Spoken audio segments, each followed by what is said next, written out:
Ground control officer here in the flight control room confirms that we've lost signal through the Santiago station and are now taking data again through the tracking data relay satellite system, now through the tracking and data relay satellite east.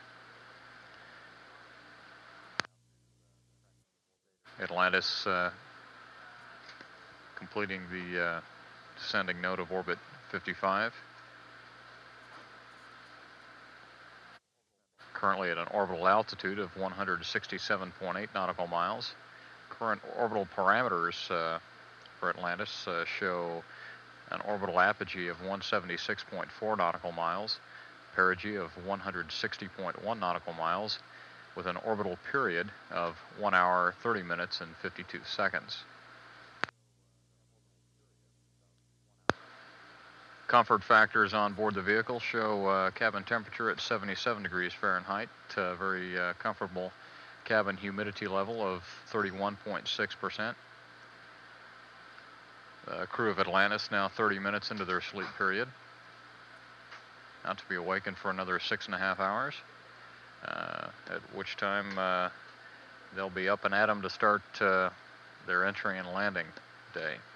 Again, landing scheduled at Edwards Air Force Base at 12:43 Pacific time. Prime runway at this point is planned as Edwards runway 17. That is a lake bed runway on Rogers Dry Lake Bed. Current forecast shows a crosswind for Lakebed runway 17 at about 10 knots, gusting to 15. Visibility conditions predicted to be very good at Edwards for Monday landing, with a scattered clouds at 15,000 and broken layer at 25,000. Conditions excellent for the prospect of conducting a high-speed nose-wheel steering DTO on that lake bed. In order to conduct that high-speed lake bed nose-wheel steering DTO, we require a minimum 8 knots crosswind, and conditions forecast at Edwards tomorrow support that. All systems aboard Atlantis functioning very well tonight. No systems anomalies being tracked by the planning team. It's going to be a relatively quiet and, again, a very nominal planning shift, it appears. Minimum number of teleprinter messages being prepared and reviewed for uplink to the crew prior to crew wake.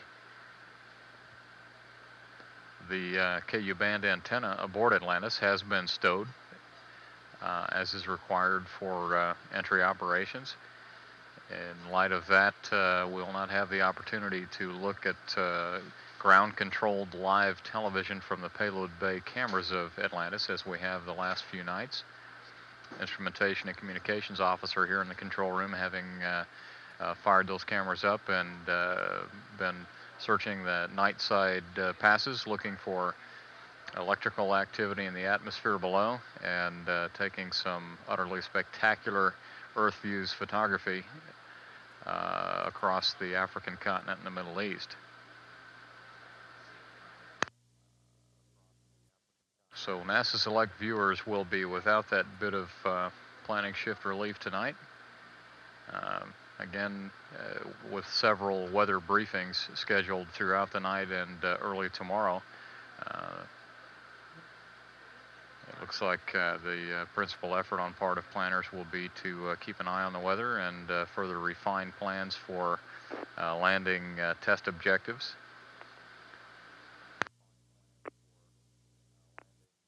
There are no major revisions to the entry day flight plan scheduled.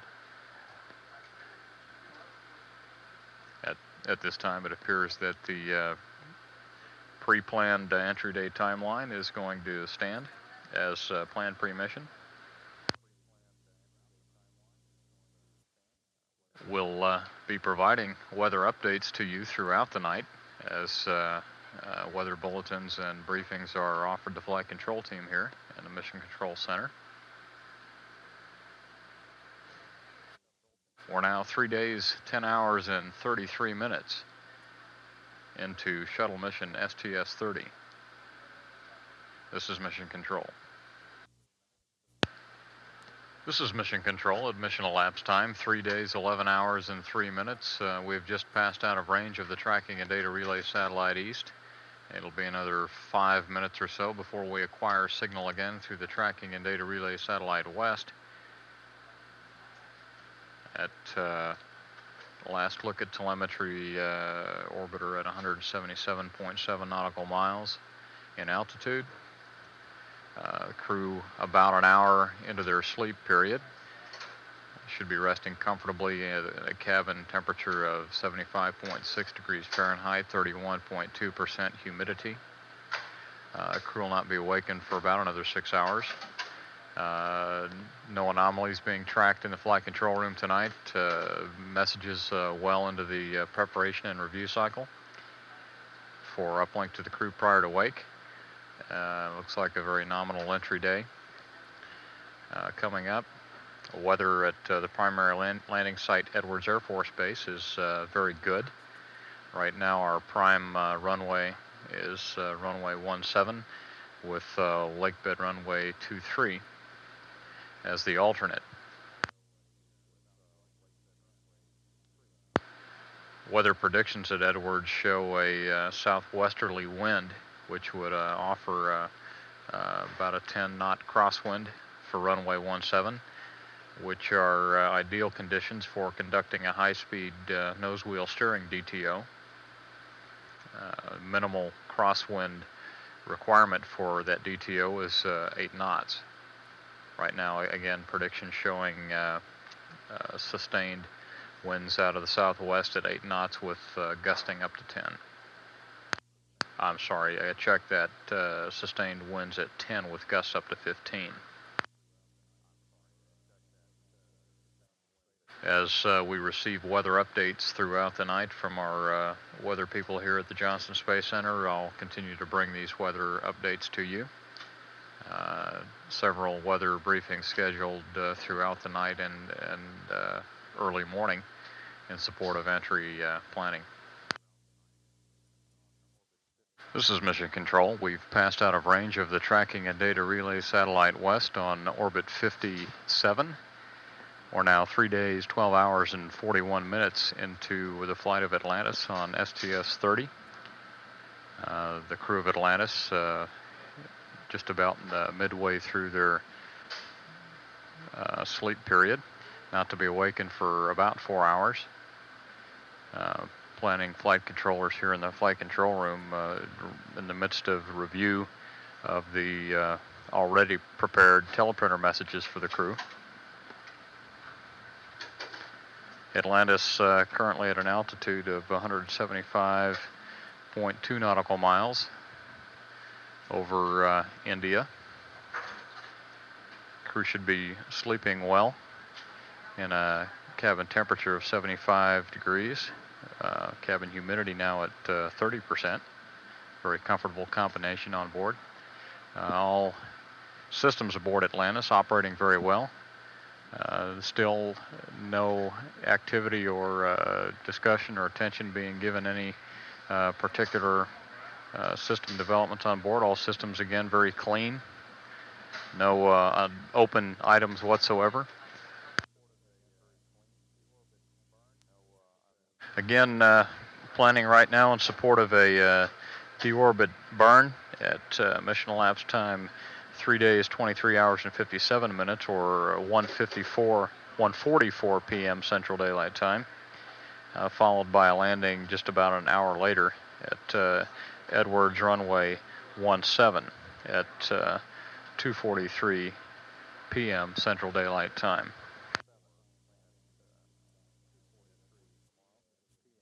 Current weather predictions for landing at Edwards tomorrow show a very probable crosswind at about 10 knots sustained with gusts up to 15 for landing on runway 17. These conditions prime for a high-speed nose wheel steering test, which simply involves the crew commander using the nose wheel steering to steer the vehicle off the center line about 20 or 30 feet at speeds in excess of 100 knots, stabilizing the shuttle and then steering back onto the center line. This in efforts to further evaluate gain limits placed in the software that responds to control inputs on the nose wheel steering gear. Currently forecast weather at Edwards tomorrow shows 15,000 feet scattered clouds, broken layer at 25,000 feet with pretty much unlimited visibility. Winds out of the southwest at 10 knots sustained with gusts up to 15. Weather at the alternate landing site, Northrop Strip at White Sands in New Mexico, showing predictions of scattered clouds at 6,000 feet with a scattered layer at 25,000 feet. In addition, unlimited visibility. We'll have winds there out of the northwest out of about 300 degrees at 12 knots with gusting up to 20. We're now taking data through the tracking and data relay satellite west. Atlantis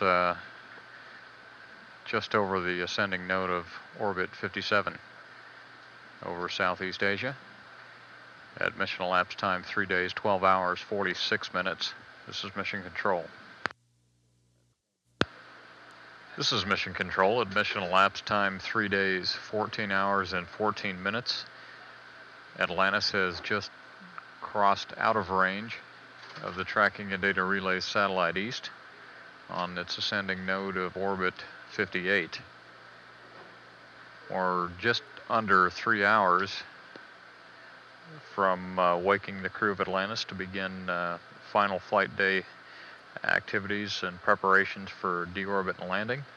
There are currently no problems being tracked by the planning team here in the flight control room. All systems aboard Atlantis working very well and ready to support a deorbit and landing today at Edwards Air Force Base. Currently the deorbit burn scheduled for orbit 64 at mission elapsed time 3 days, 23 hours, and 57 minutes, or 1:44 p.m. Central Daylight Time, followed some 59 to 60 minutes later by a landing on Edwards Lakebed Runway 17 at 4 days, 0 hours, and 56 minutes, or 2:43 p.m. Central Daylight Time. Our latest weather briefing, effective 3:30 a.m. Central Daylight Time this morning, shows not much change from that forecast received late yesterday afternoon. Weather figures showing scattered clouds at 15,000 feet, a broken layer at 20,000 feet, unlimited visibility, winds out of the west at approximately 240 degrees at 8 knots sustained with gusts up to 14. That forecast for the primary and a mission landing site supports the possibility of the crew conducting 2 test objectives. The first, a crosswind landing performance evaluation. The purpose of that DTO is to demonstrate the capability to perform a manually controlled landing in the presence of crosswind. The minimum crosswind component in order to conduct the DTO is a 90-degree crosswind of at least 10 knots.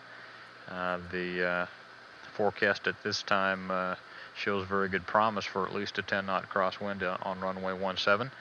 The upper limitation is a 90-degree crosswind component of 15 knots. Again, the predicted surface winds at Edwards tomorrow supporting those upper and lower parameters. After the vehicle touches down, nose wheel gear on the ground, they're will be the opportunity to conduct the high-speed nose wheel steering evaluation. The objective of this test is to continue flight testing of the modified nose wheel steering system and confirming that the nose wheel steering system is safe, reliable, and controllable during high-speed use on both lake bed and hard surface runways. Again, Edwards runway 17 is a lake bed, and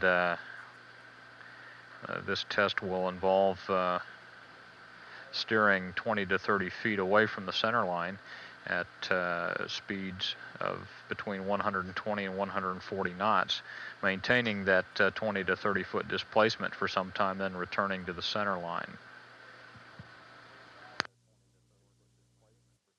Once again, all ground systems and all systems aboard Atlantis very solid.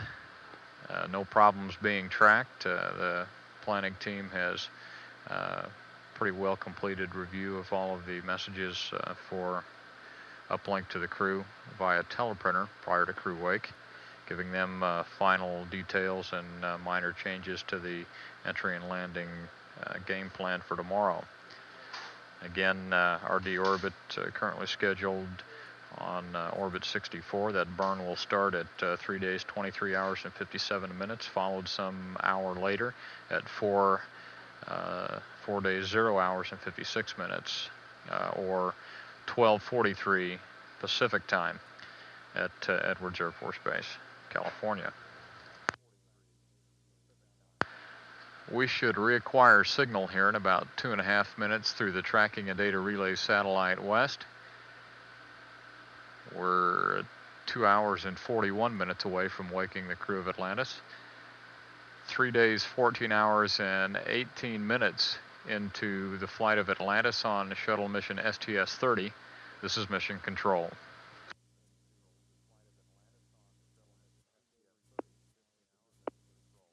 This is Mission Control Houston at mission elapsed time 3 days, 15 hours, and 13 minutes. As the sun comes up on the east coast of the United States, so it comes up on the orbiter Atlantis as Atlantis crosses the west coast of South America on the last leg of orbit 58. Crew has been asleep for some 4.5 hours now. Crew wake scheduled for about an hour and 45 minutes from now. STS-30 has been a busy 3 days, 15 hours and 14 minutes so far, highlighted certainly by the 6th hour deploy of the Venus mapper Magellan. At last check, estimated distance from Earth for Magellan was 567,697 miles from Earth, some 93,896,685 miles from the Sun, and some 158,240,425 miles from its final destination, the planet Venus, traveling at a velocity relative to the Sun, 59,769 miles per hour. Magellan POC team at Jet Propulsion Lab in Pasadena, California report that Magellan system's working very well. Magellan well on its way for its date with Venus some 15 months from now. Since day one and the banner event of mission STS-30, we've seen an active, steady pace of secondary payload activity by the flight crew. 3 of the 4 samples carried aboard for the fluid experiments apparatus have been successfully processed. Several orbits each day have been dedicated to acquiring documentation using onboard television systems and photographic gear in support of the mesoscale lightning experiment documenting electrical storm activity in the atmosphere below.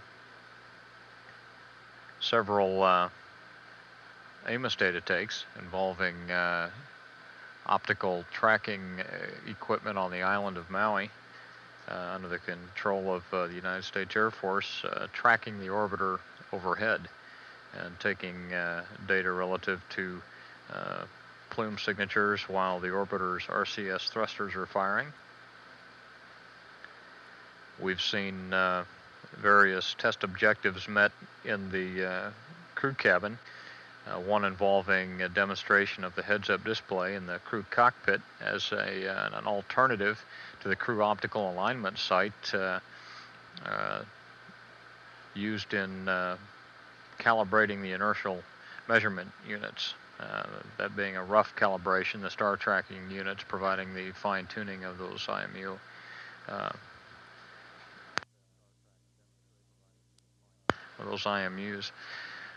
In addition to that, a demonstration of a pre-breathe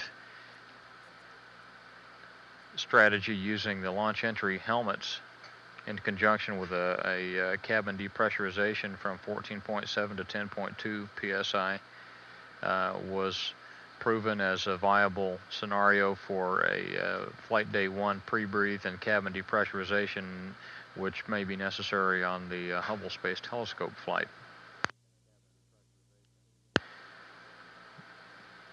Flight crew members reporting that launch entry helmet pre-breathe method was comfortable and very viable. We've seen an awful lot of downlink television, both in cabin views as well as exterior views of the Earth during the course of the flight. Well over 13 hours of downlink television recorded on this flight. There have been scattered anomalies in some orbiter systems, none of which have impacted on-orbit operations, and none of which have any bearing on entry and landing operations tomorrow. Those anomalies that we've had merely reducing redundancy in some systems or just representing minor obstacles in others, but certainly no showstoppers, nothing that has consumed crew or flight controllers with an excessive amount of attention.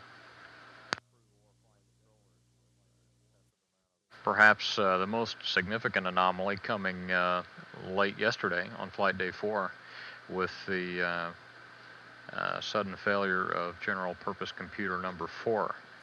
GPC 4 failed out of the common scent. In other words, it failed to sync up and operate in synchronization with the other general purpose computers. And GPCs 1 and 2 automatically voted against GPC 4 and announced it as a failed unit. The crew was asked to put into work the procedure to bring that computer back up online and run in sync with the others. At first attempt to reinitialize the GPC, they were unsuccessful. The second attempt did bring that GPC back up online, and it did run in sync with the other computers and allowed for ground querying of that GPC, and ground analysis determined that in fact there was a very probable hardware failure,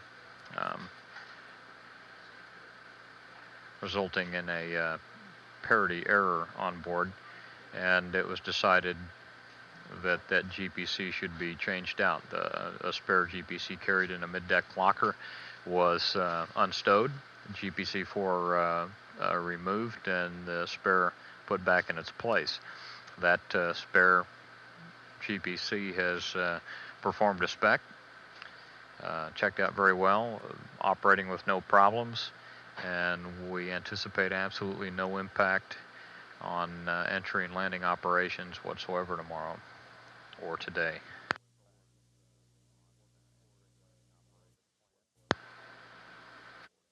flight controllers working towards a deorbit plan that shows a deorbit burn with the ignition at 3 days, 23 hours, and 57 minutes, or 1:44 p.m. Central Time, bringing Atlantis and crew to the Edwards landing site, runway 17, at 4 days, 0 hours, and 56 minutes, or 2:43 p.m. Central Daylight Time. Weather forecasts as of about an hour and a half ago continue to be very favorable at the primary landing site for landing on runway 17 at 3:30 this morning.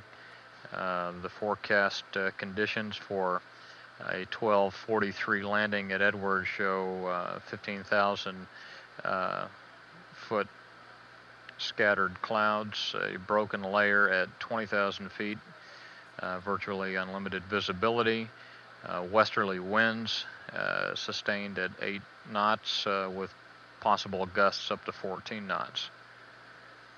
These conditions support 2 landing test objectives, which this crew has carried as priorities in their hip pockets. One objective being a crosswind performance analysis that will be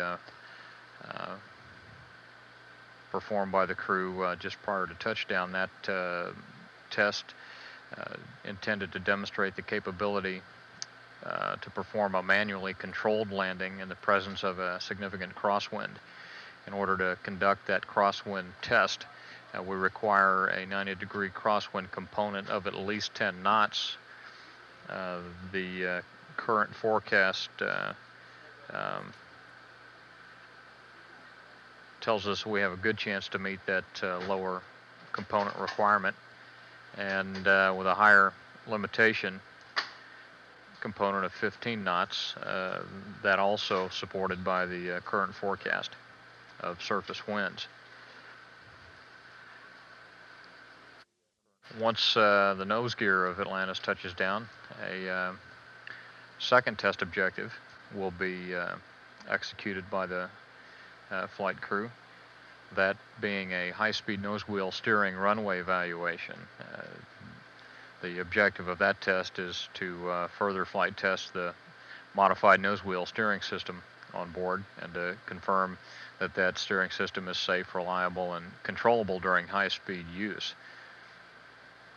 Runway 17 is a lake bed, and will constitute the second attempt at evaluating the nose wheel steering on a lake bed.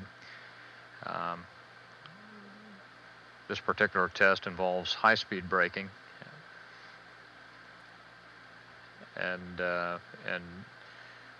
nose wheel steering. Essentially, normal braking being applied at the normal times, and normal braking maintained, while at the same time using the nose wheel steering system to steer 20 to 30 feet away from the center line, maintain that 20 to 30 foot displacement, and then return to the center line.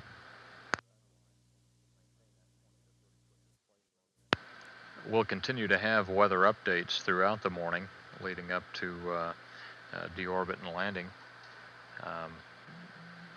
Right now and for the last several hours, weather developments have been very predictable in the Edwards area, weather remaining somewhat stable, and not much change in the forecast conditions. So with a very healthy and well-operating orbiter, healthy and alert crew, and the cooperation of Mother Nature, we're looking at a very nominal entry and landing day, beginning in just about an hour and a half when the crew of Atlantis will be awakened. We're now 9.5 hours away from main gear touchdown at Edwards Air Force Base, runway 17, at mission elapsed time 3 days, 15 hours, and 26 minutes. This is Mission Control. This is Mission Control. At mission elapsed time, 3 days, 15 hours, and 50 minutes. We've just gone out of range of the Tracking and Data Relay Satellite East. It'll be another 9 minutes or so before we reacquire signal through the Tracking and Data Relay Satellite West. Atlantis now beginning its descending node on orbit 59. Crew of Atlantis still asleep aboard the orbiter, not to be awakened for an hour and 9 minutes.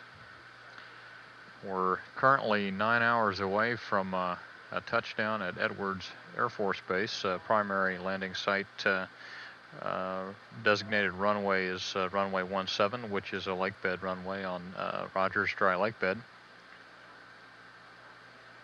There have been no problems tracked or worked to any extent by the planning team overnight. All systems aboard Atlantis working very well.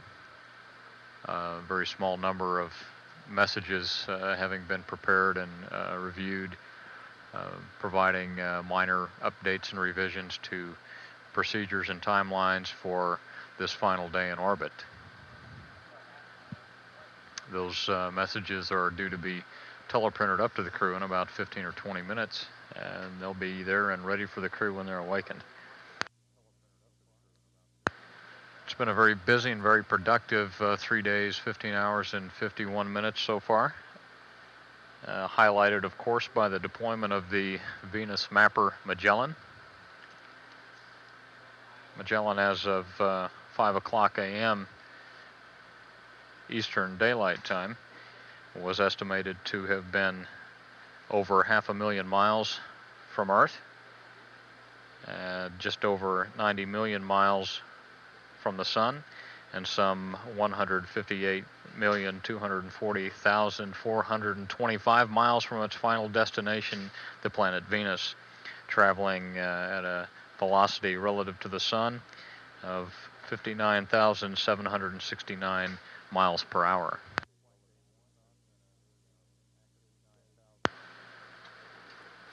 Since flight day 1, there's been a very active, steady pace of secondary payload activity on board Atlantis. 3 of the 4 fluid experiment samples were successfully processed. Several orbits each day devoted to acquiring television and still and motion picture photography of electrical storm activity in the atmosphere below in support of the mesoscale lightning experiment. Orbiter and crew supported numerous data takes by the Maui optical tracking station on the island of Maui. That facility, an Air Force facility designed to optically track and identify objects orbiting overhead. While there were no flight equipment on board in support of this test, the orbiter itself served as a target, and with the crew firing RCS thrusters overhead, provided an opportunity for the folks at the Maui optical tracking site to document and identify plume signatures overhead. We've seen quite a bit of downlink television from the crew of Atlantis. In fact, we've seen quite a bit of television courtesy of our own flight controller, the instrumentation and communications officer here in the flight control room while the crew sleeps. We've had over 13 hours of downlink television recorded. We've seen 2 significant test objectives met inside the crew cabin for application on future shuttle missions. The demonstration of the heads-up display in the crew cockpit windows as an alternative to the crew optical alignment sight, which is used to roughly calibrate the inertial measurement units on the vehicle. That proved to be a very viable alternative, and one which the crew actually expressed preference for. The demonstration of a pre-breathe technique using the launch entry helmets in conjunction with a 10.2 cabin depress, was proved as a very viable scenario, one which will be employed on the Hubble Space Telescope mission early next year. While there have been some minor isolated orbiter system anomalies since the beginning of this mission some 3.5 days ago, certainly no showstoppers, nothing which has created any impact to orbit operations or the meeting of mission objectives, and none which stand as impacts on entry and landing operations today. Certainly the most significant systems anomaly encountered to this point was the failure of GPC, or General Purpose Computer number 4, yesterday, when it was found to have failed out of the common set, in essence out of sync with the other GPCs on board. While GPC-4 did not itself recognize its failure, GPCs 1 and 2 voted GPC-4 failed, and flight controllers recommended to the crew that they enact the appropriate procedures to recycle GPC-4, bring it back online and in sync. The first effort was not successful, but the second effort did bring GPC-4 back into sync with the other GPCs, and at that point a dump analysis, after having dumped GPC memory to the ground, indicated that a hardware problem in fact was the reason for the GPC failure, and it was recommended that that GPC be replaced by the spare GPC carried in a mid-deck locker aboard Atlantis. The crew set out on that 4-hour effort, removed the bad GPC, replaced it with a good one. The replacement GPC is checked out fully, has been operating well in sync with the other computers throughout the sleep shift, and appears ready with the other 4 to support a nominal entry and landing.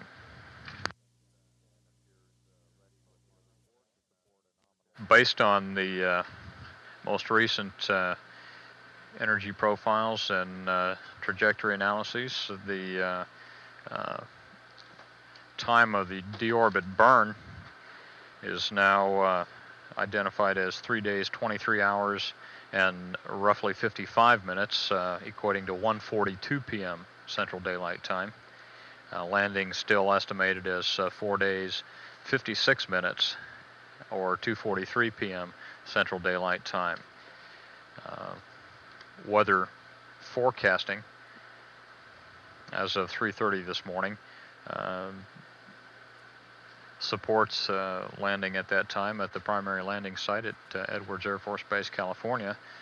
Primary runway at this time is runway 17, which is a lake bed runway on Rogers Dry Lake Bed. We're just about 1 hour away from awaking the crew of Atlantis to begin their final day on orbit and subsequent journey home. Just under 9 hours from touchdown on runway 17. At mission elapsed time 3 days, 15 hours, and 59 minutes. This is Mission Control. This is Mission Control. The first television event of the day, scheduled to be a post-shift press briefing with off-going planning flight director Bill Reeves. That event tentatively scheduled right now for 7:45 a.m. Central Daylight Time. Those of you who may have an interest in participating in a shift briefing this morning at 7:45, please notify the newsroom at the Johnson Space Center. In the event that little or no interest is shown in that briefing, it will be canceled. This is Mission Control at mission elapsed time 3 days, 16 hours, and 24 minutes. Latest figures for today's deorbit burn are Mission elapsed time 3 days, 23 hours, 53 minutes and 57 seconds, or roughly 1:41 p.m. Central Daylight Time. Again, latest deorbit burn ignition numbers. Mission elapsed time 3 days, 23 hours, 53 minutes and 57 seconds, or roughly 1:41 p.m. Central Daylight Time. This results in a final touchdown on Edwards runway 17 at 4 days, 56 minutes, or 2:43 p.m. Central Daylight Time. Atlantis on the descending node of orbit 59. We're now about half an hour from waking up the crew. Crew sleep shift overnight shortened by 1 hour due to the extensive in-flight maintenance procedure for replacing general purpose computer number 4. Here in the flight control room during the planning shift, there have been no system anomalies or problems tracked by the team. It's been a matter of assembling and reviewing a small number of teleprompter messages to go to the crew here any minute, detailing minor last-minute changes to timelines and procedures for entry and landing operations today. Weather at the primary landing site, Edwards, California, looking very favorable. Wind directions and wind speeds that are forecast for the landing site right now support both the crosswind landing detailed test objective and the high-speed nose wheel steering test objective. Orbit 1 flight controller is beginning to arrive here in the flight control room to start the last handover for STS-30 from the planning team to the Orbit 1 entry and landing team. Again, we're about 30 minutes away from waking the crew of Atlantis to begin the final day of on-orbit activities, entry and landing at 3 days, 16 hours, and 27 minutes into shuttle mission STS-30. This is Mission Control. This is Mission Control. Orbit 1 entry and landing operators beginning to arrive here in the flight control room to begin the handover, the final handover of STS-30 from the planning team. Shortly after the handover is completed, stands to be the full duration 60-minute handover, there will be an opportunity for a post-shift press briefing with off-going planning flight director Bill Reeves. That shift briefing tentatively scheduled for 7:45 a.m. Central Daylight Time this morning. Those who have an interest in participating in a shift briefing at 7:45 this morning should contact the newsroom here at the Johnson Space Center. In the event that little or no interest is shown, that press briefing will be canceled. Again, our next television event scheduled to be a post-shift briefing with off-going planning flight director Bill Reeves at 7:45 a.m. Please contact the Johnson Space Center newsroom if you have an interest in participating. In the event that little or no interest is shown, we plan to cancel that briefing.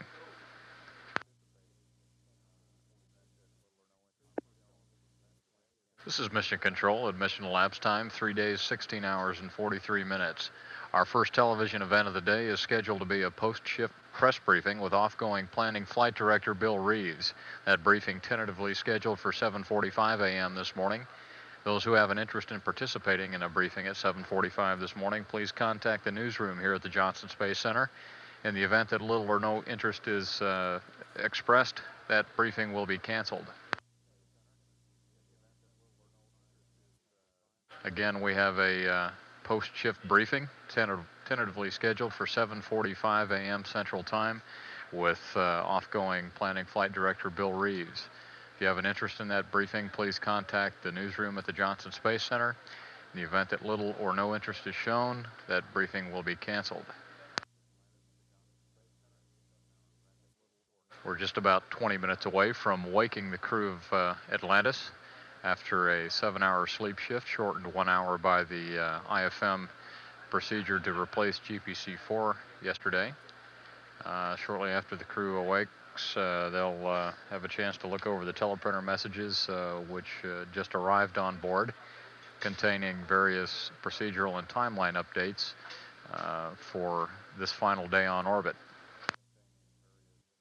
This is Mission Control. At mission elapsed time 3 days, 16 hours, and 58 minutes. Flight controllers here in the control room in the midst of a handover from the off-going planning flight team and the entry and landing day control team, led by entry and landing flight director Ron Dittemore.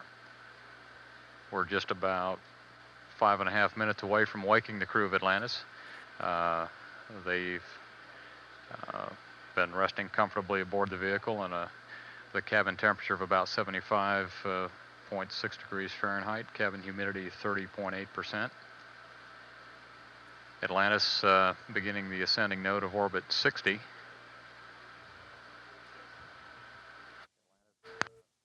All of the morning teleprinter messages now on board. Those messages containing updates for procedures and timelines in support of entry and landing operations today. Crew will have a chance to look over those shortly after wake up and then discuss those with the ground. Right now, weather at the primary landing site looking very favorable. Primary target for landing is runway 17, which is a lake bed runway on Rogers Dry Lake Bed. Forecast surface winds show a good prospect for a 8 to 10 knot sustained crosswind with possible gusts to 14 knots. These conditions will support two detailed test objectives that the crew has hoped to be able to conduct in conjunction with landing at Edwards today. One being the crosswind performance DTO, and the other the high-speed nose wheel steering test. Assuming everything runs smoothly this morning, we have a deorbit ignition time of 3 days, 23 hours, and 54 minutes, mission elapsed time, roughly 1:41 p.m. Central Daylight Time, bringing Atlantis to runway 17 at Edwards at 4 days, 0 hours, and 56 minutes, or roughly 2:43 p.m. Central Daylight Time. Again, we're just about 3 minutes from waking the crew of Atlantis, and in the final stages of handover from the final handover of shuttle mission STS-30 from the off-going planning team led by Flight Director Bill Reeves to the oncoming entry and landing team led by Flight Director Ron Dittemore. Our first television event today on NASA Select is tentatively scheduled to be a post-shift briefing with off-going planning Flight Director Bill Reeves. Those who have an interest in participating in a 7:45 briefing this morning should contact the newsroom at the Johnson Space Center. In the event that little or no interest is shown in that briefing, the briefing will be canceled. 3 days, 17 minutes, or 17 hours and 1 minute into shuttle mission STS-30. This is Mission Control.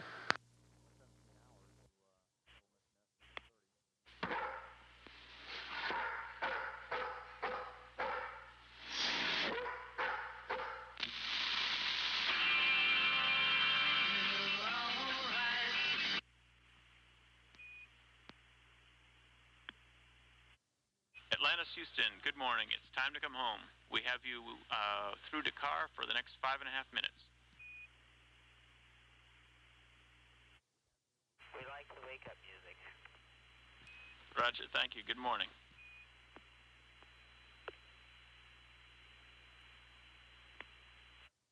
Yeah, especially Mary and Mark, it makes us feel like we're right at home. This is Mission Control. Admission elapsed time 3 days, 17 hours, and 8 minutes. This morning's wake-up music provided by planning flight Capcom Ken Cameron. A short clip from the Beatles' hit A Hard Day's Night, celebrating the return of the Atlantis crew and paying tribute to their work dog-like efforts in replacing that GPC-4 late last night. Atlantis Houston, 1 minute to LOS Dakar. We'll be handing over to the entry team, and we'll see you on the ground. Enjoyed working with you, and next AOS is going to be at 1737.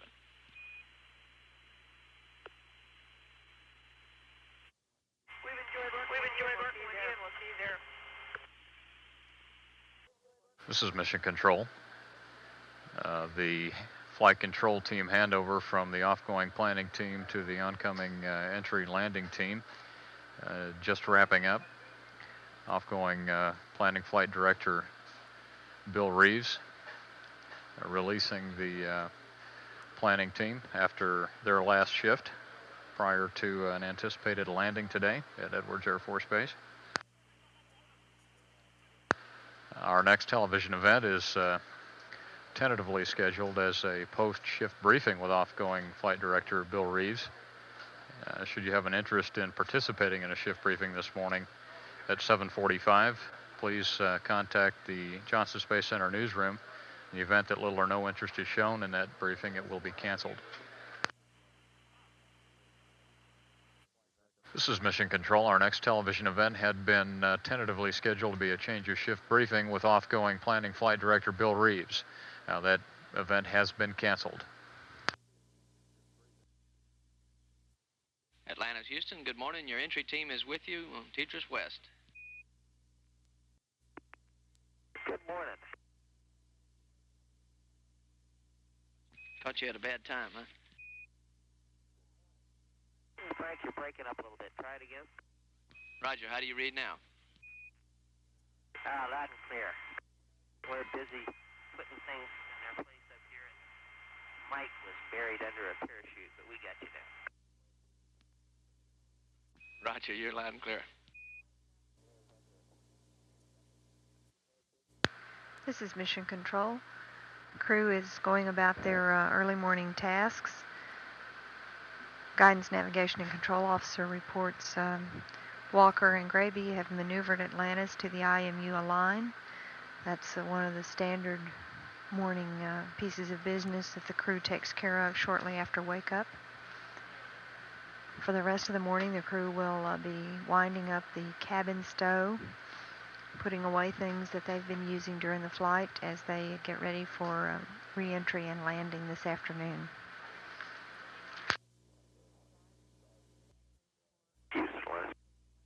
Go ahead, Atlantis.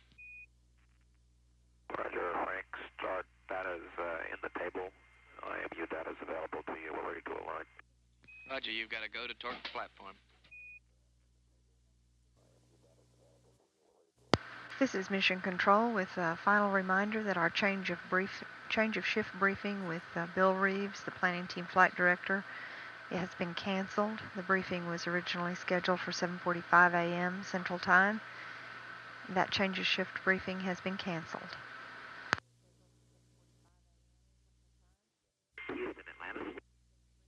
Go ahead, Atlantis. Yeah, Frank, looking at the orbit prep changes, there's a reference to message 006.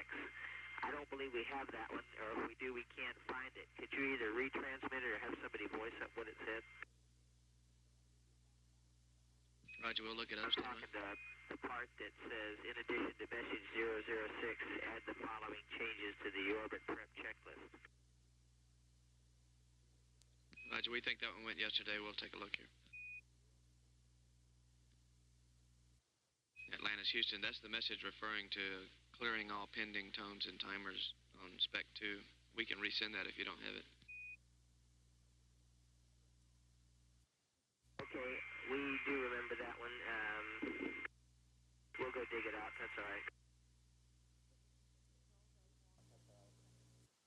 This is Mission Control. Dave Walker was asking about a message uplinked on the teleprinter to the crew yesterday about clearing warning signs and warning tones and so on before landing as part of the standard deorbit prep. there was a reference to yesterday's message 6 in this morning's uplink package, and the crew will get those two together. Here in Mission Control, the flight control team is reviewing the deorbit TIG rules for the deorbit burn. Time of ignition for the deorbit burn is coming up in about 5 hours and 43 minutes. It's at a mission elapsed time, 3 days, 23 hours, 54 minutes, which is 1:40 p.m. Central Daylight Time. It appears that weather is going to be very good at Edwards today for the landing. The entry flight control team will get a weather briefing a little later in the morning as part of our standard routine for getting ready for landing. And it is expected that the crosswinds at Edwards will be somewhere between 8 and 12 knots on runway 17, which would allow us to get development test objective for crosswinds. We've had that as a hip pocket DTO for several missions and have never had the exact kinds of wind conditions necessary. The test requires a 90-degree crosswind component of 10 to 15 knots, and currently the forecast calls for crosswinds between 8 and 12 knots at Edwards. So we're hoping to get that DTO accomplished today. There's also a chance that conditions will be right for the nose wheel steering DTO, which is another development test objective. We want to get the data to confirm that the modified nose wheel steering is safe, reliable, and controllable during high-speed use. And we will try to use this steering after touchdown during the rollout at about 120 to 40 knots, steering 20 to 30 feet from the center line of the runway, and maintain that displacement and then steer back to the center line of the runway. So if the weather conditions hold according to the forecast, we look to try to accomplish both of those DTOs on today's landing. At mission elapsed time, 3 days, 18 hours, and 12 minutes, this is Mission Control.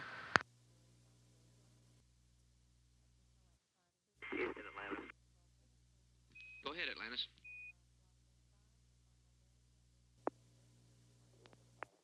This is Mission Control. Events for Flight Day 5, the final day of STS-30, will include television of the landing scheduled for 2:43 p.m. Central Time at Edwards Air Force Base in California, followed by a post-landing press conference originating from Edwards at 4:15 p.m. Central Time. Atlantis, Houston, how do you read? Houston, Atlanta, loud clear. Roger, we've got you back. We had some comm dropouts. We were apparently on the lower right forward antenna. We didn't copy your last call. Oh, I was just saying that we can't seem to locate that message, but we remember that it had us cancel out all our SM and GNC timers in Ops 2 prior to going to Ops 3. If that's the gist of it, no need to resend it. Roger, there were a few other switch deltas. We'll go ahead and resend it. Okay.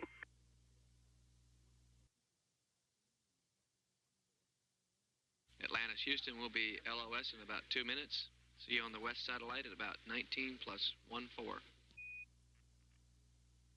Atlantis, roger. This is Mission Control. After this 9-minute LOS, we will have contact again with the crew on the western satellite. That's coming up again in about 9 minutes.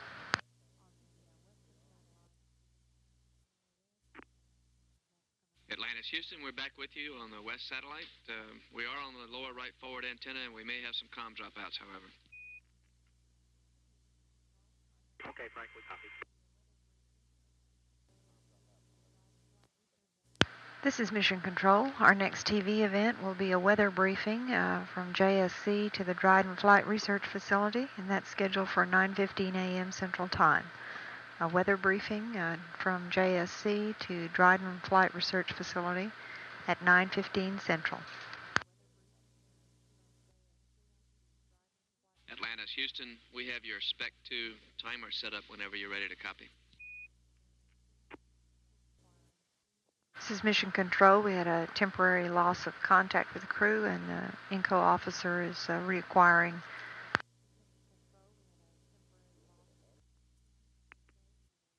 Houston, Atlantis, we're ready to copy. Roger, it'll be an item 17 plus 23 plus 53 plus 50. Over. Okay, item 17 plus 23 plus 53 plus 50. We'll enter it. Roger that. Atlantis, Houston, how do you read? Loud and clear, Frank. We have you loud and clear also. Dave, we've had more frequent comm dropouts than we expected on this antenna. We'd like to improve the comm a little bit by entering an Omicron of 240.0 and re-executing the track. Okay, we'll do that.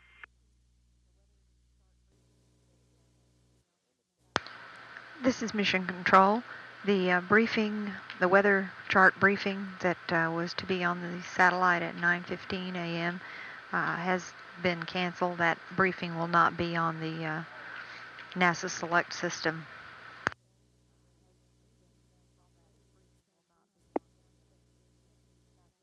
This is Mission Control. The Integrated Communication Systems Officer announced that the Atlantis has changed its antenna configuration so that we'll be talking to the crew using the upper right forward antenna as opposed to the upper right. Correction, lower right forward antenna. We've been having more communications dropouts using that lower right forward antenna than any of the others. So the flight director requested that we change over to the upper right forward.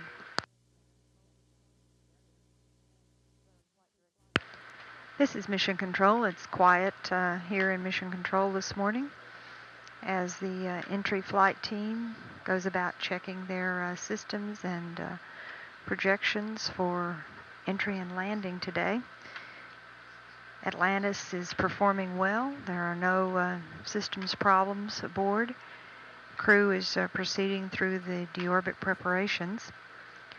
We will expect them to have a go for closing the payload doors around 11 o'clock this morning, local time. The time of ignition for the deorbit burn is 1:40 p.m. Central Time. That burn will be a change in Atlantis' velocity of 328 feet per second, and the OMS engines will burn for 2 minutes 48 seconds. Atlantis will re-enter the Earth's atmosphere 32 minutes later at 2:12 p.m. Central Time to land at Edwards Air Force Base on runway 17 at 2:43 p.m. today. Weather is looking ideal at Edwards for landing. Crosswinds are forecast on runway 17, which should allow Atlantis to get some data that flight controllers have been wanting to accomplish for the last several missions on crosswind landing performance. Purpose of this development test objective is to demonstrate the ability to perform a manually controlled landing in a crosswind, and the requirements for performing this DTO call for a crosswind of 10 to 15 knots at the landing strip. Conditions are forecast to be around 13 knots wind when Atlantis lands this afternoon. This is Mission Control.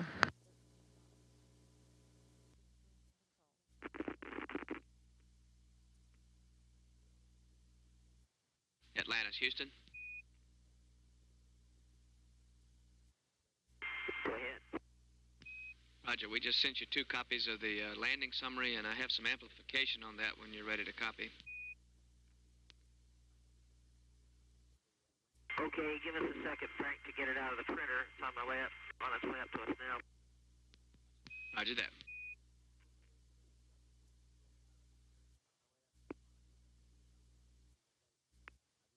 Houston, Atlantis.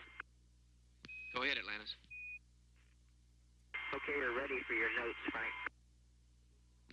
Roger, just wanted to amplify our plan concerning the crosswind landing DTO. Right now we've got you targeted to Edwards 17. However, if the crosswind is marginally low, we may go for Edwards 15 on the lake bed. And just a reminder that there's no ball bar or pappies on that runway. If the winds go real high and get out of limits for the crosswind DTO, we'll probably be going to Edwards 23. Okay, we got all that.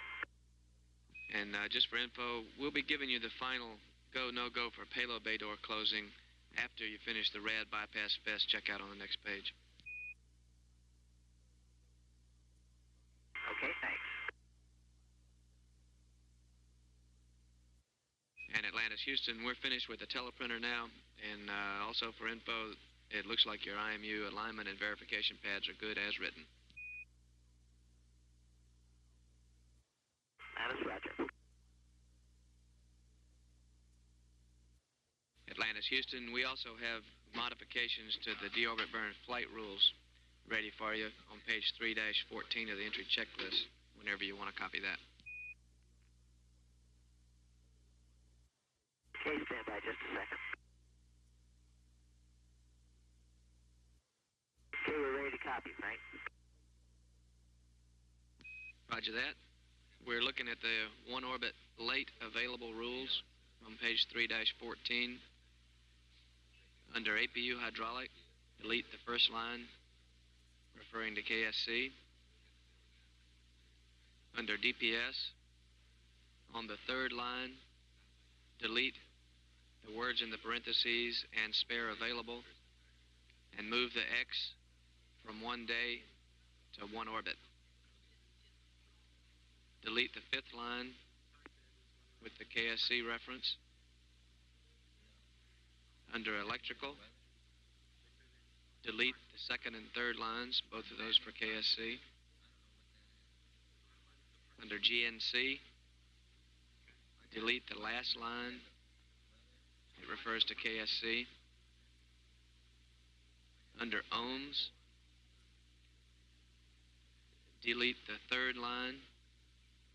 And just a note on that one, RCS steep is available at TIG.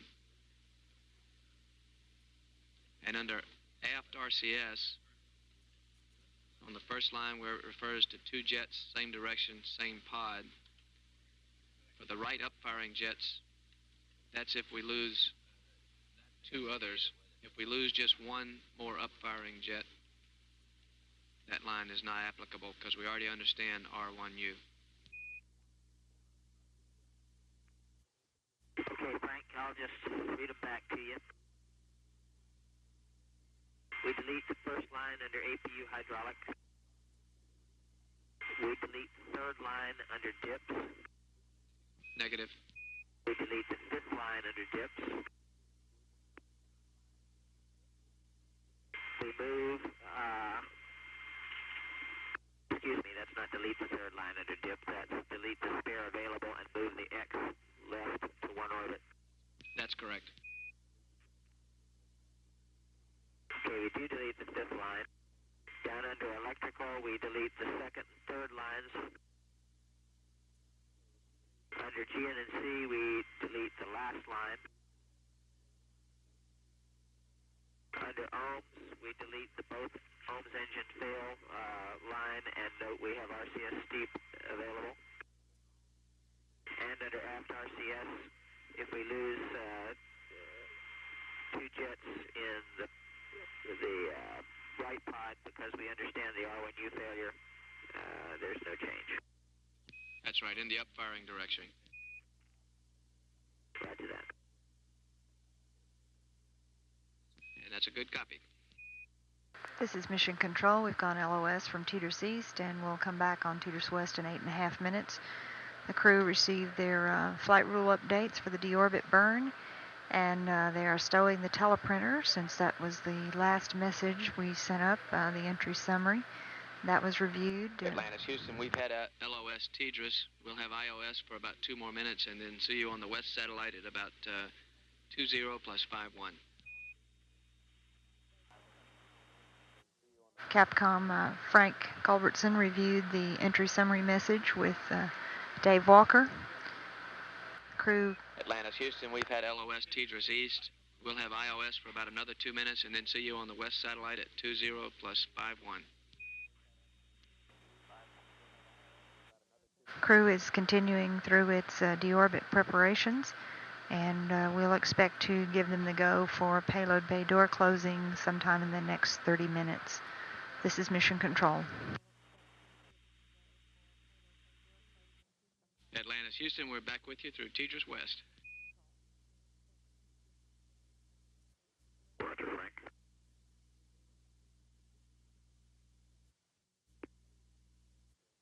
Houston, Atlantis. Go ahead, Atlantis. Okay, we have stars 43 and 28 in the table. Roger, we'd like to look at that for just 1 second. Okay. Atlantis, Houston, you've got to go to torque. Atlantis, roger.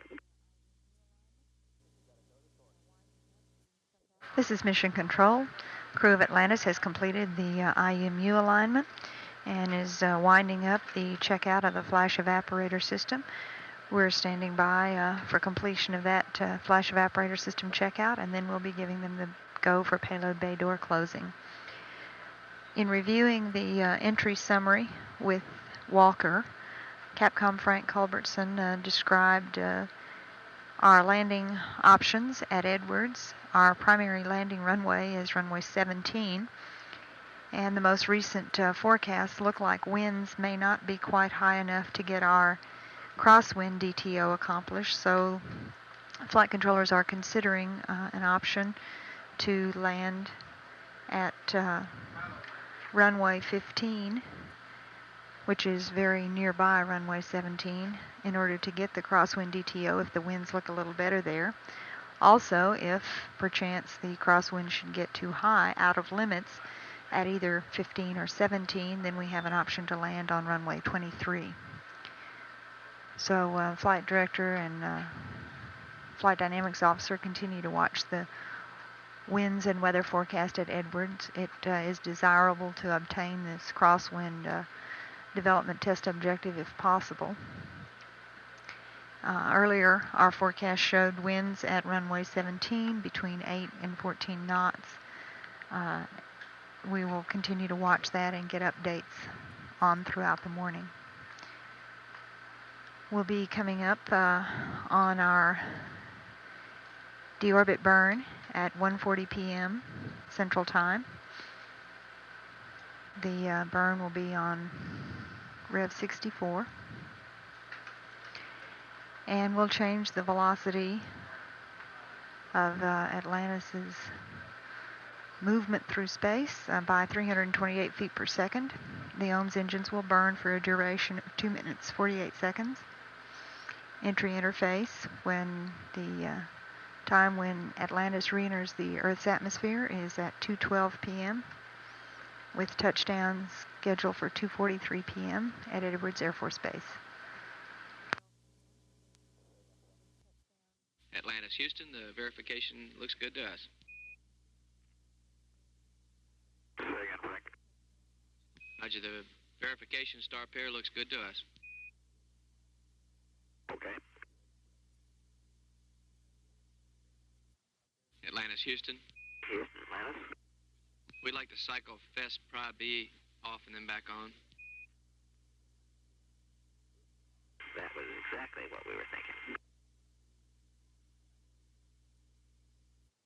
Atlantis, Houston, you have a go for payload bay door closing.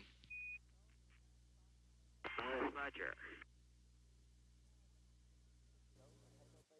This is Mission Control. The MAX officer reports that he sees the crew beginning the procedure for closing the payload bay doors.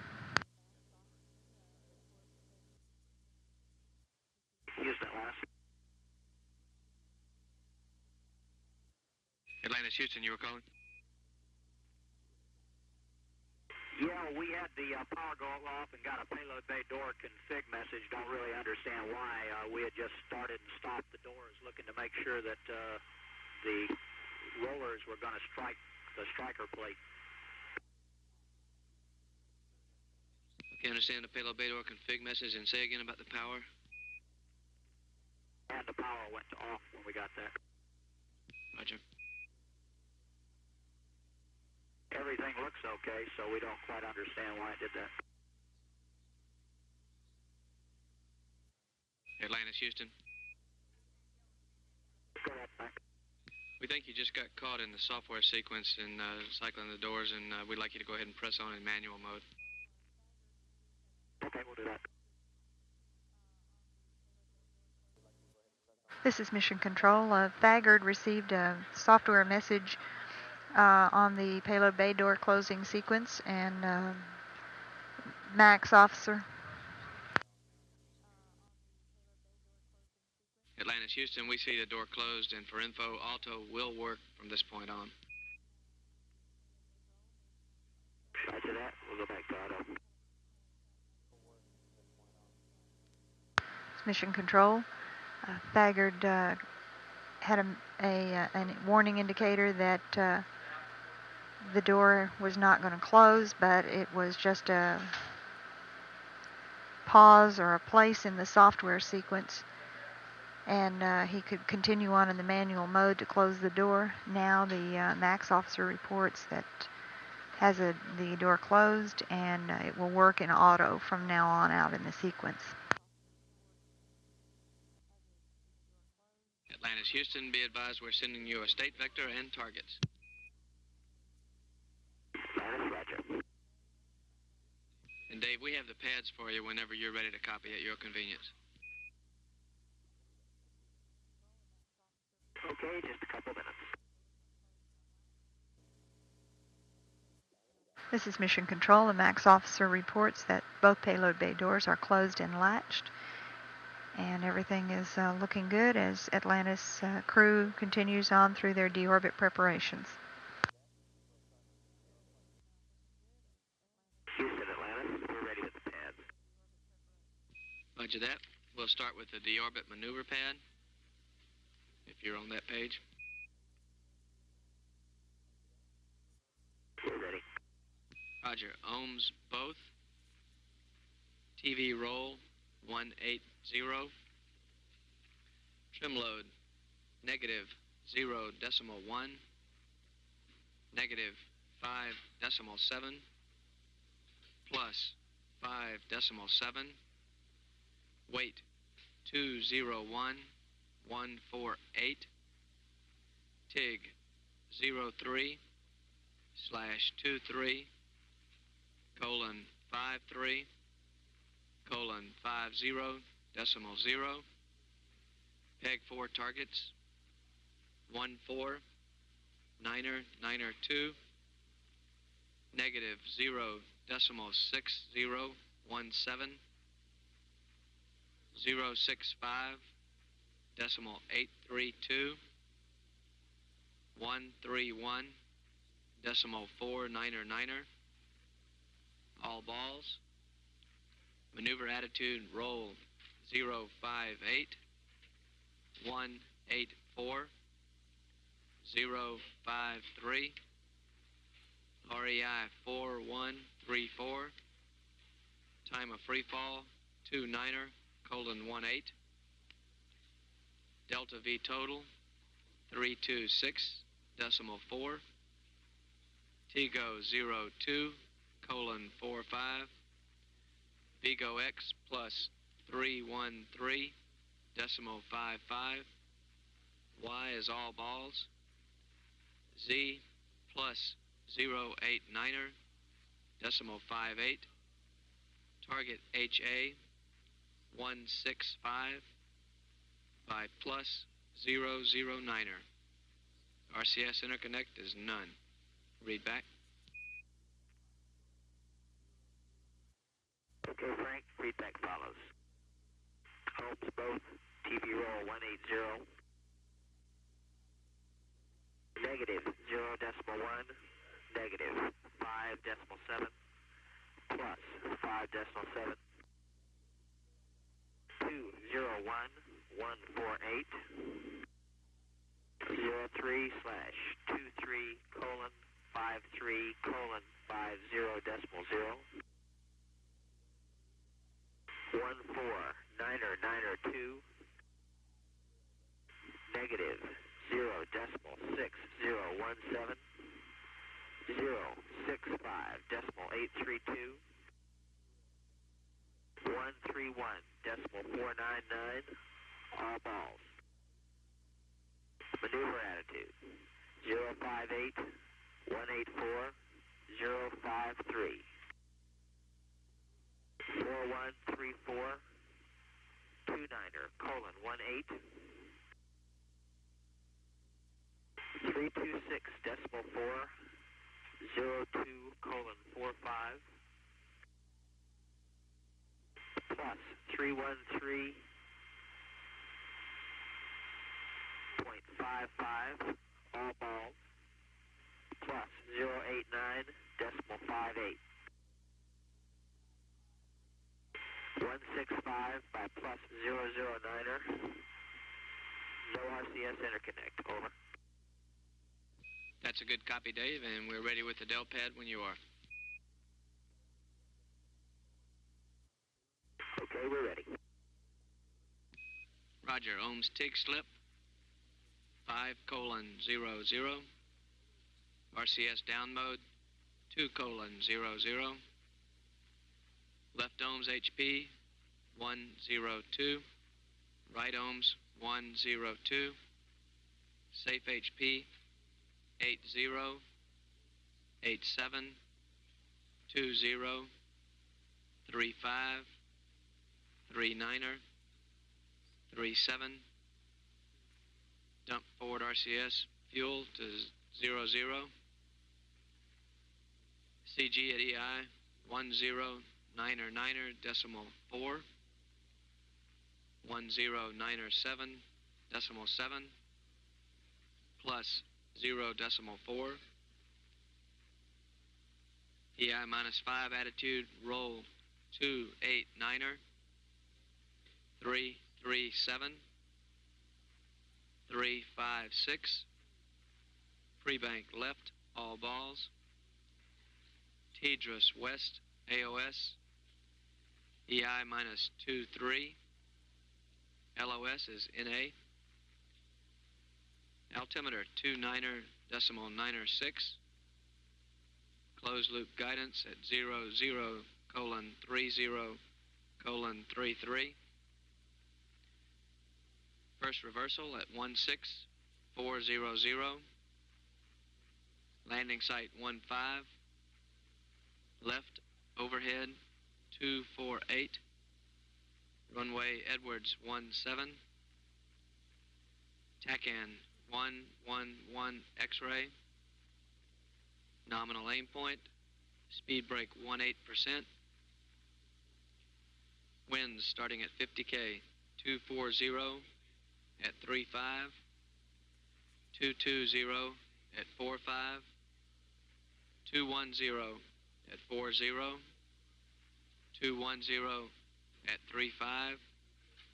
280 at 15. Surface wind forecast 240 at 8. Gust to 14. APU start sequence will be 3, then 2. And the wind breakdown will be, for Edwards 17, will be 6 head and 13 right. For 15, 1 head and 14 right with the gust factor. And a further note, expect alpha of about 43 degrees for about 7 seconds after the first roll. Over. And Atlantis S after first reversal. Sorry. Okay, Frank, Del pad read back. Ohms TIG slip 5:00. RCS downloading TIG slip 2:00. Prop fail cues, left ohms HP 102, right ohms HP 102. Safe HP 80. Aft quantity 1 87, aft HP 20, pry HP 35, backup HP 39, aft quantity 237, forward RCS dump to fuel 00%, XCG EI 1099.4, XCG Mach 3 1097.7, YCG plus 0.4. EI attitude 289, 337, 356, pre-bank left 000.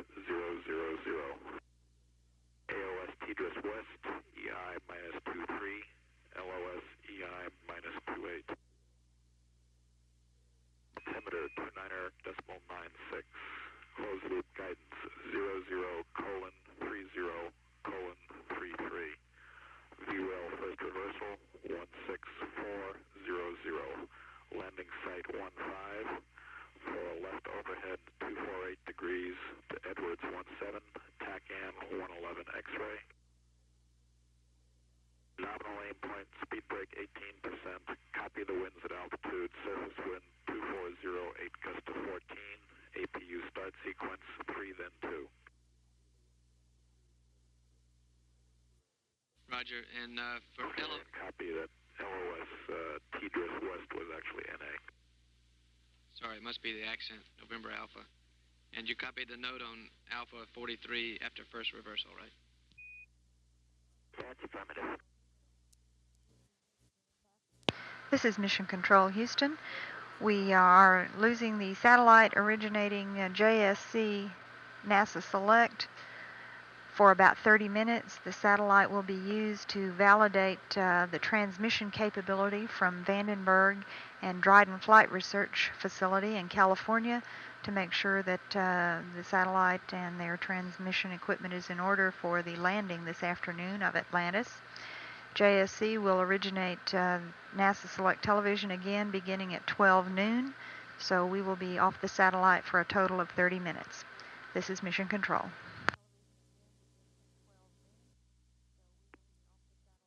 Atlantis, Houston, you have a go for Ops 3 transition. Atlas Roger, go for Ops 3.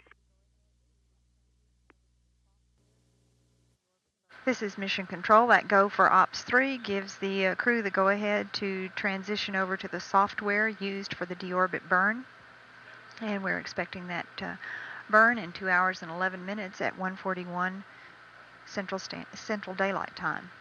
This is Mission Control. Atlantis, Houston. Atlantis, go.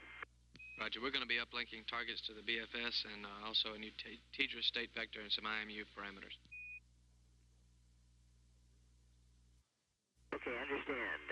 Uplinking state vectors to BFS and some IMU parameters.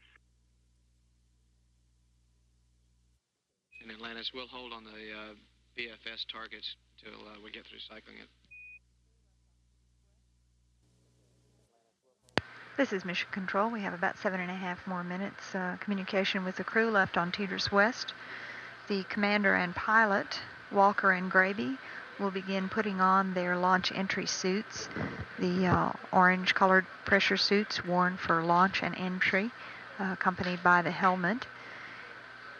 Graby and Walker will start putting on those launch and entry suits at mission elapsed time 3 days, 22 hours and 30 minutes, which will be about 12:20 Central Time. Following that, 15 minutes later, the 3 mission specialists, Cleve, Lee, and Thagard, will put on their launch entry suits, and that will be at mission elapsed time 3 days, 22 hours, 45 minutes, or about 12:35 Central Time. This is Mission Control. We will not be originating NASA Select from JSC at 12 noon as previously announced. The transmission capability validation tests at Vandenberg and Dryden have taken a longer time than expected, so we will originate television from JSC on NASA Select shortly. However, we do not have a time yet. As soon as that time is available, we will announce it. Houston, Atlantis. Go ahead, Atlantis. We're working the aft config switch list here, and it says that the talkback for payload bay door ought to show closed, and it's showing barber pole. Roger that. And Frank, that indication was closed when we closed the doors. Roger, we think that's a normal reading with the BFS up. Okay, thanks. Atlantis, Houston will be LOS TDRS in about 2 minutes. Expect to see you on the west satellite at about 22 plus 27. All right. This is Mission Control Houston. NASA Select is now originating from the Johnson Space Center. The validation tests have been completed, and we are now originating NASA Select television from JSC. This is Mission Control. We've lost signal with the crew on TDRS East. We'll have a 6.5 minute LOS here before we pick up again on TDRS West. On the last portion of this orbit, number 63, the crew transitioned over to Ops 3. That is the software used for the deorbit maneuver. And the crew has configured the data processing system, the computers, for entry. The crew also received their preliminary data for their burn targets for for the deorbit burn.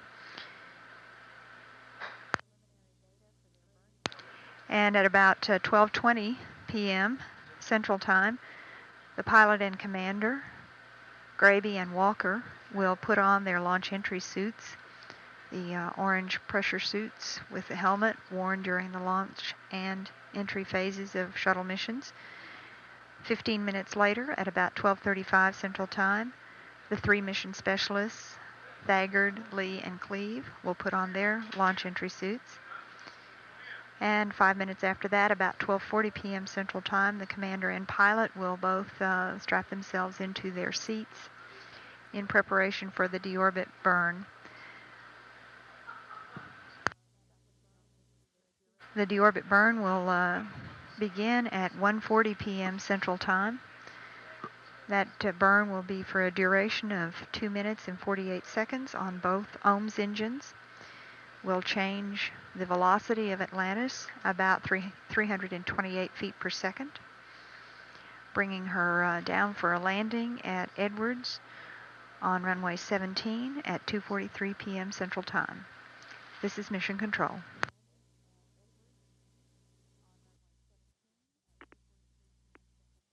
Atlantis, Houston, we're back with you through TDRS West. Houston, Atlantis, roger. Atlantis, Houston with a flight note. Go ahead. Roger, Mary. We're going to update the landing, or uplink a change to the landing site table so that Area 11, we will replace Guam and Howe with Edwards 33 and 05 respectively. Okay, Frank, I understand that you're going to send us an update which will change landing site 11 from Guam and Howe to Edwards. You cut out at the end, but that was Edwards 33 and 05. And I have a switch throw for you. Okay, Eddie 33 and 05, got that. Go ahead with the switch throw. Roger, would you check on panel 014 and make sure brakes main alpha is on, please? Okay, that's complete. It was off. Thank you. This is Mission Control. Atlantis is on the ascending node of orbit 64. Toward the end of this orbit, number 64, over the Indian Ocean, Walker and Graby will start the deorbit burn. That's at 1:40 p.m. Central Time. The burn will be for 2 minutes 48 seconds, and the delta velocity is 328 feet per second. Atlantis will enter the Earth's atmosphere at 2:12 p.m. Central Time and is scheduled to land on runway 17 at Edwards at 2:43 p.m. As Atlantis crosses the southern coast of California, it will be crossing just south of Santa Barbara, heading in for a left overhead turn on the heading alignment circle, coming into runway 17. After entry interface, 4 roll maneuvers are expected to help dissipate Atlantis' energy as it comes across Australia and the Pacific Ocean headed for California.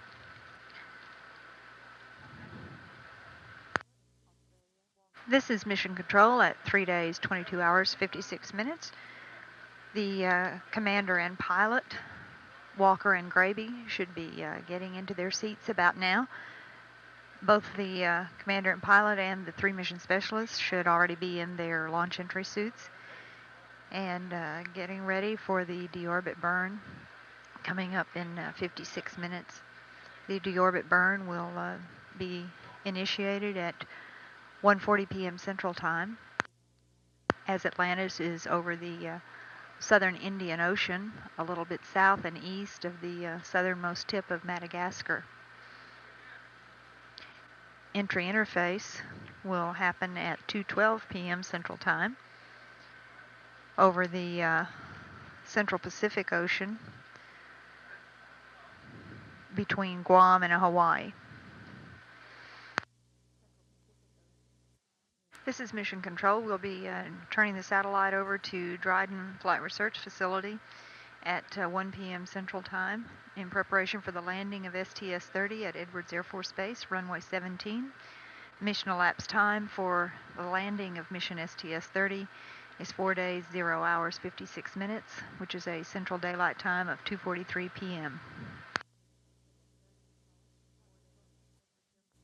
This is mission control. Flight control team is reviewing the latest weather information from a balloon released at Edwards Air Force Base a short time ago.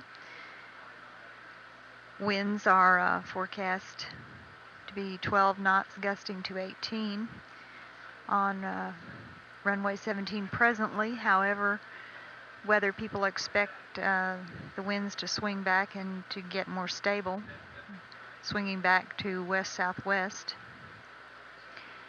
Should the crosswinds go out of limits, which would be gusts 15 and above at runway 17, then we can opt for a landing on runway 23 at Edwards. Runway 17 is still the prime runway, and the flight control team will continue to look at weather data as it comes in from Edwards. Atlantis now on the about the middle of orbit 64. Our deorbit burn is coming up 40 minutes from now at 1:40 Central Time. That burn will be started over the Indian Ocean, just a little south and east of the southmost tip of Madagascar. The burn duration is 2 minutes and 48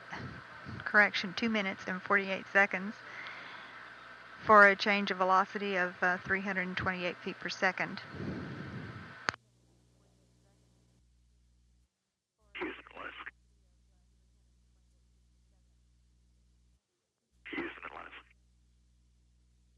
Go ahead, Atlantis. Roger, Frankly, ready for you pre-start. You've got to go, Ron. And Atlantis, you also have a go for the gimbal check. Roger, that's just what we're going to ask.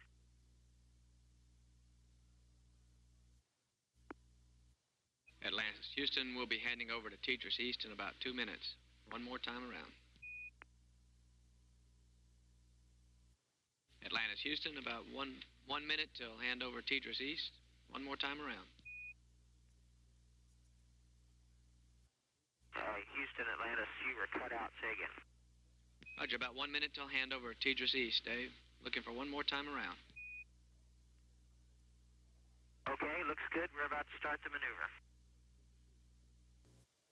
This is Mission Control. The guidance officer confirms that Atlantis is maneuvering to the deorbit burn attitude.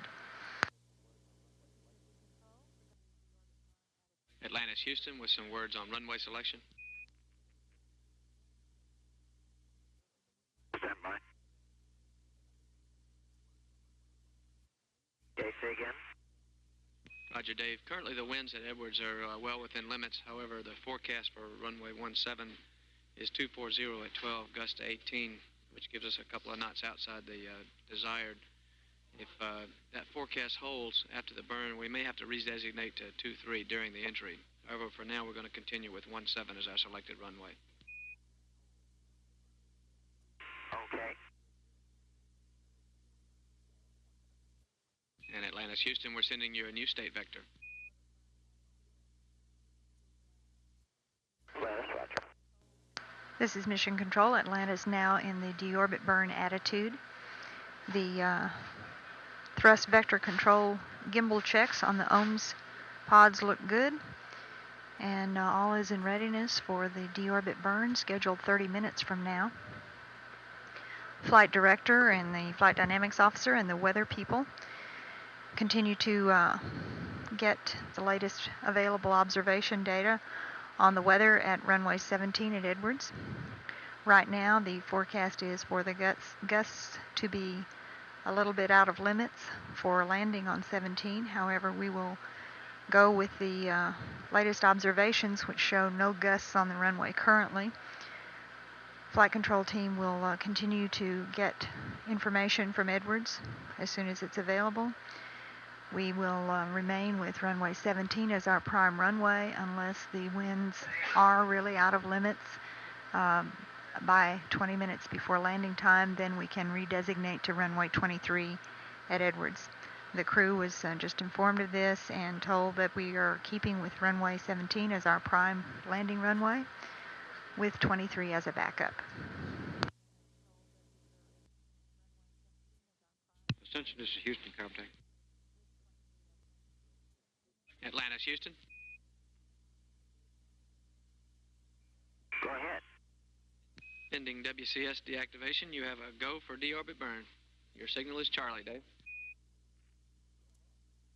Roger that. We'll be leaving Marshall on time. Roger.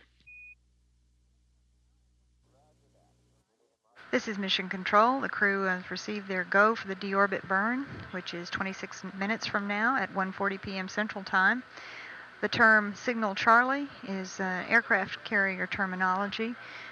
Capcom for entry Frank Culbertson and Mike Baker, as well as commander of Atlantis, Dave Walker, are all naval aviators who have previously been assigned to flying on from aircraft carriers. And the Signal Charlie term means that it's time for all aircraft to return to the carrier. This is Mission Control at the Dryden Flight Research Facility. The landing convoy vehicles are in progress on their way to runway 17 to their station, where they will await the landing of Atlantis. Touchdown scheduled for about an hour and 26 minutes from now. This is Mission Control at Dryden Flight Research Facility, where the visibility is unlimited. Clear blue skies. Dan Brandenstein, chief of the astronaut office, is flying the shuttle training aircraft for weather observation in anticipation of Atlantis' landing there in an hour and 22 minutes. This is a standard procedure done before all shuttle landings to check out the weather conditions firsthand in the area. This is Mission Control. There's a crowd of about 5,000 people already at Dryden Flight Research Facility to watch the landing of Atlantis, which will be about an hour and 15 minutes from now. About 1,600 automobiles are there with about 5,000 observers. Meanwhile, aboard Atlantis, the crew is readying systems for the deorbit burn coming up in 15 minutes. Atlantis will perform the deorbit burn over the southern Indian Ocean, a little bit south and east of the island of Madagascar, and then will enter the Earth's atmosphere over the Pacific Ocean between Guam and Hawaii. As Atlantis completes this last part of orbit number 64, this will be the last time we talk to a spaceflight crew on the TDRS East satellite. This satellite, which was the first TDRS launched back in 1983 on STS-30, will be moved over to 79 degrees west to operate as a spare. We now have 3 TDRS Constellation in orbit. The last, most recent TDRS was launched on STS-29 in March of this year and has been slowly drifting into place. That newest satellite will move into position at 49 degrees west and will become the new TDRS East satellite, completing the 3-satellite constellation. We'll have an on-orbit spare of the first one, and then the 2 newest ones launched on STS-26 and STS-29 will be our operational satellites. At mission elapsed time 3 days, 23 hours, 40 minutes, this is Mission Control.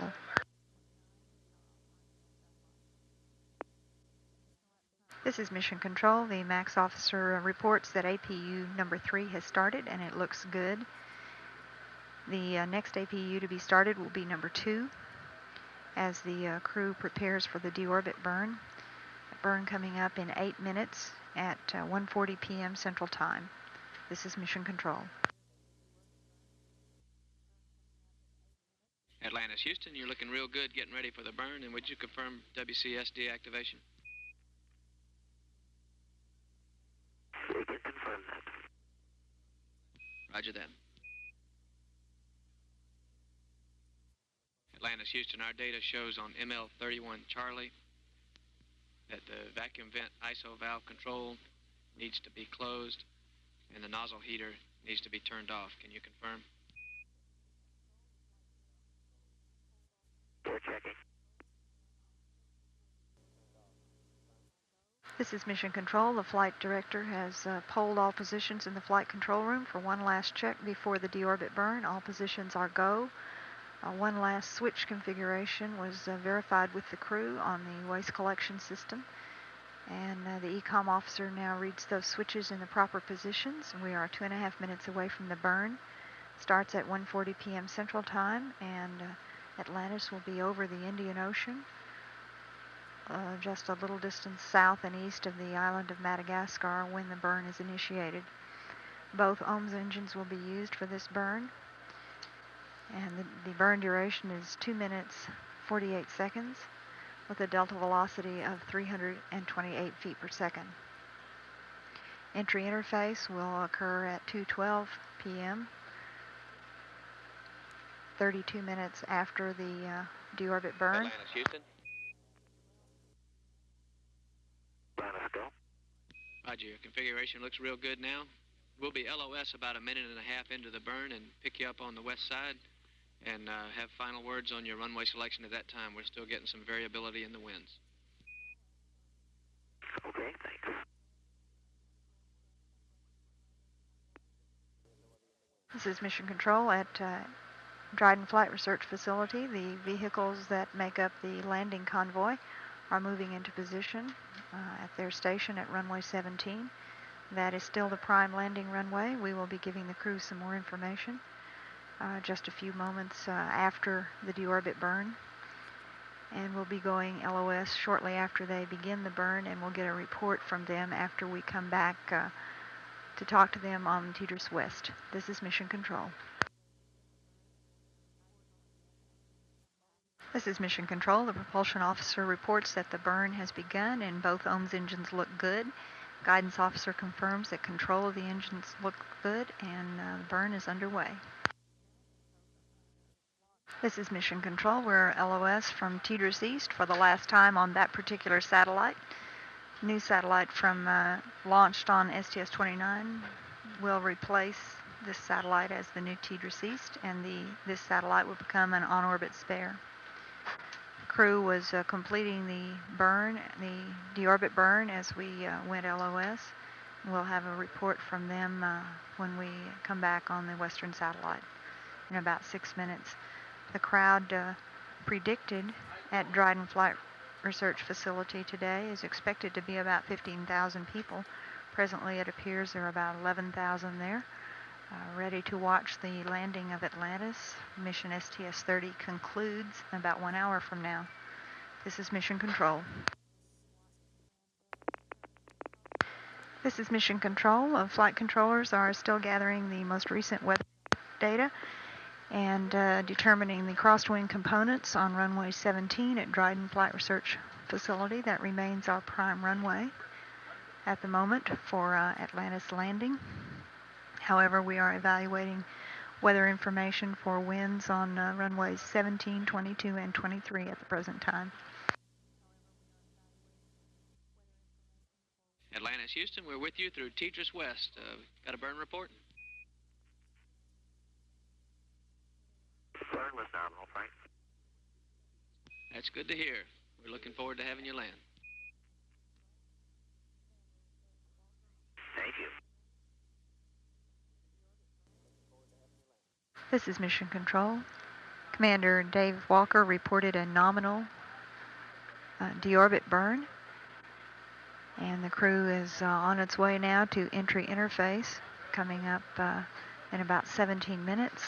Atlantis will re-enter the Earth's atmosphere over the Pacific Ocean, slightly west of a midway point between Guam and Hawaii. At Dryden Flight Research Facility, the convoy personnel are being given their standard pre-landing briefing.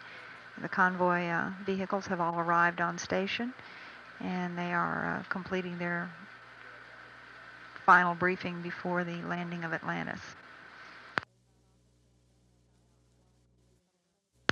This is Mission Control at Dryden Flight Research Facility. Chief of the Astronaut Office, Dan Brandenstein, is flying the shuttle training aircraft. Flying approaches into runway 17, which is the prime runway for landing of Atlantis. Due to variable gusting winds at Edwards today, there is still discussion going on about possibly redesignating to runway 22 or 23. However, 17 is still prime. One of the reasons for trying to get a crosswind landing is to accomplish a DTO that's been a hip pocket DTO for several missions, and the purpose of that is to demonstrate the capability to perform a manually controlled landing in the presence of a crosswind. You need a 90-degree crosswind component of 10 to 15 knots steady state.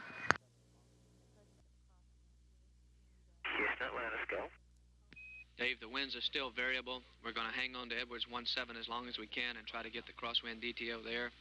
However, we do have a chance of possibly doing a 10 knot or so crosswind DTO on 22 if 17 goes out of limits. So we need to make sure the MLS is on channel 8. If not, the wind is down the runway on 23, and we'll down mode to that if we can't get the crosswind on either one of those. Okay, we agree. Thanks. This is Mission Control. Flight Director has received the latest weather observations from Edwards, and currently the best conditions seem to be at runway 17, with the wind gusting at 12 knots, gusting to 14, which is within the limits for the desired speed of wind from 10 to 15 knots for the crosswind DTO. It's also within the landing limits of our flight rules.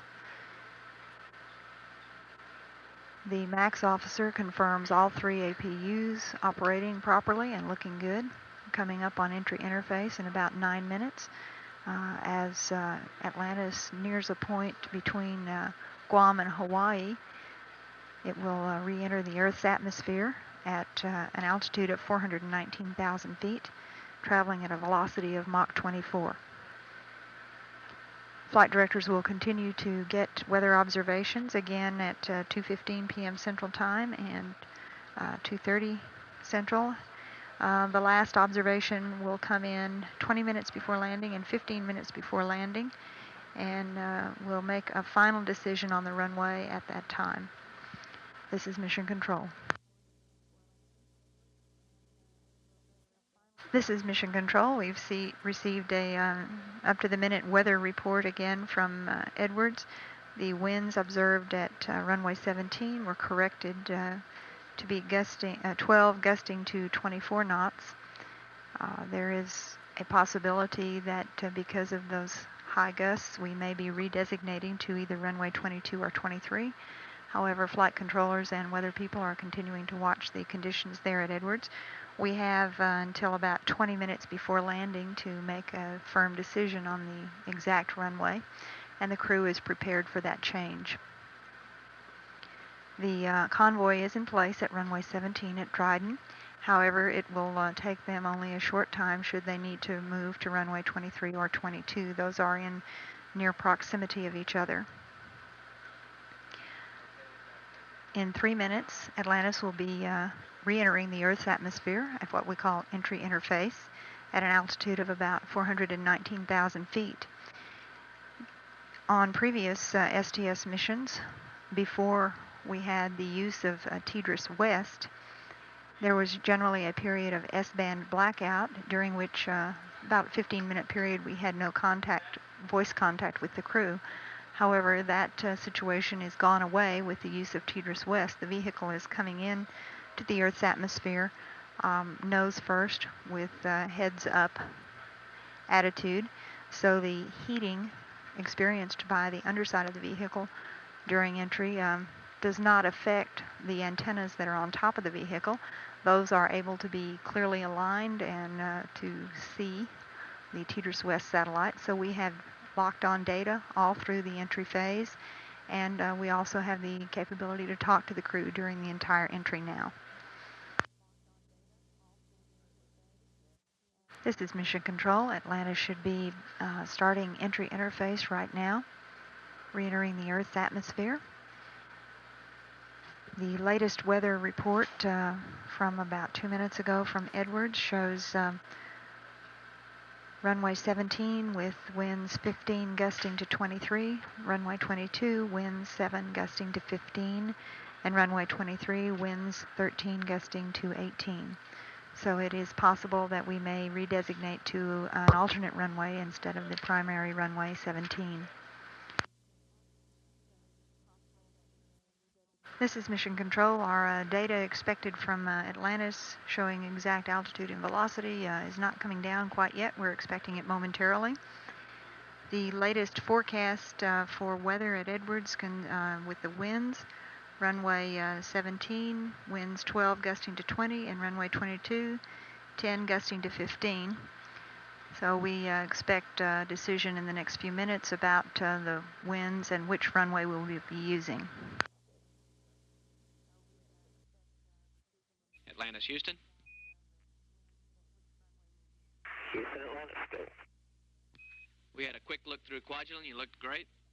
We're expecting another observation on the weather in a few minutes, and we should give you your final update in about 10 minutes. Okay, Frank, thanks a lot.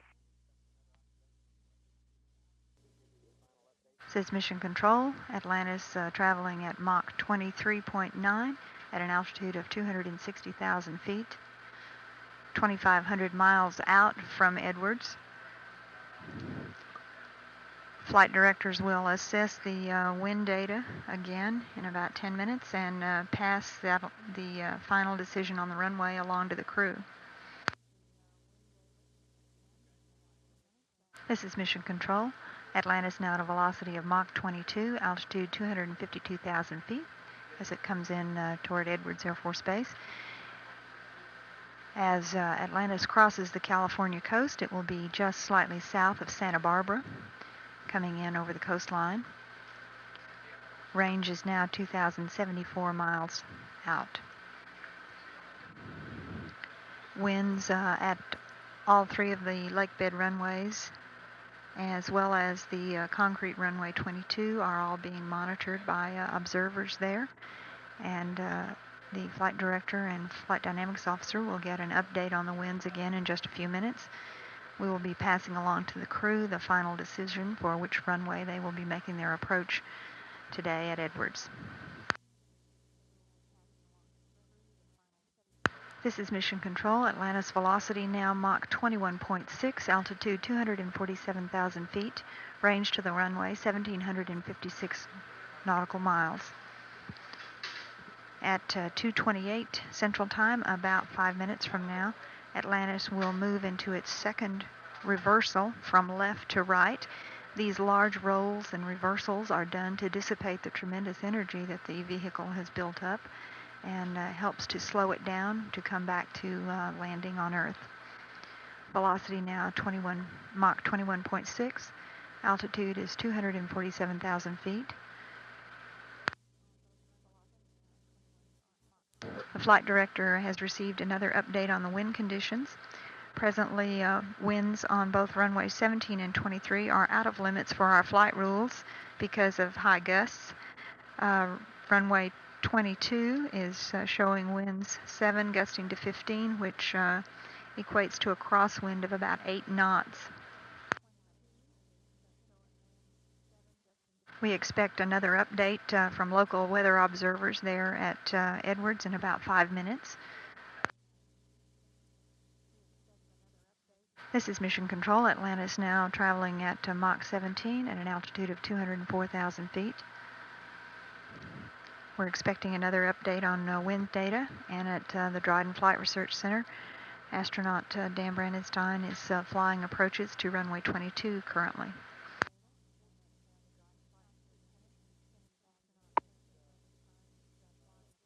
This is Mission Control. Atlantis now at Mach 14, altitude 187,000 feet.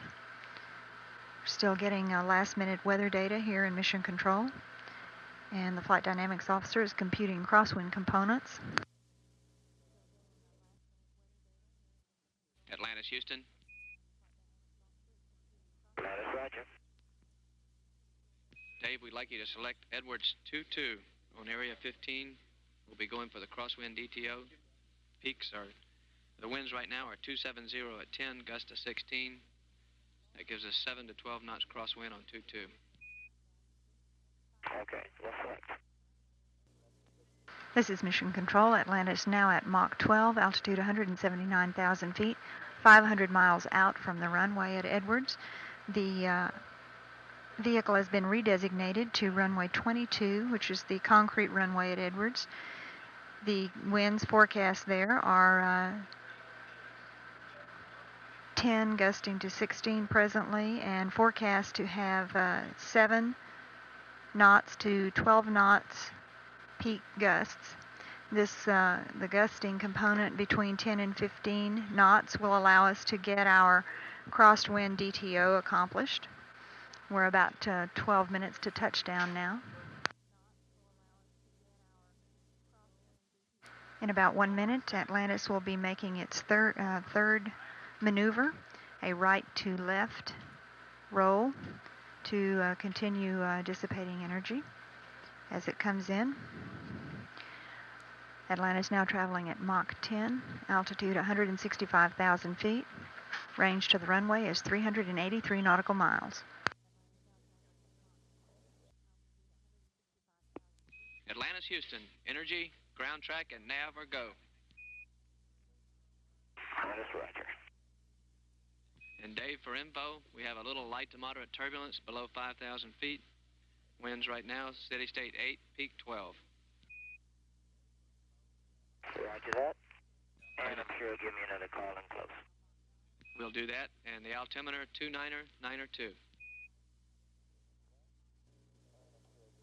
Velocity now Mach 9, altitude 160,000 feet. Range to the runway 318 nautical miles. Atlantis is nominal on energy and ground track. That means that it is traveling at the speed and in the area where expected in the predictions made by flight controllers doing their pre-flight planning. Velocity now Mach 8, altitude 155,000 feet. Atlantis coming down at 187 feet per second. 264 miles from the runway at Edwards.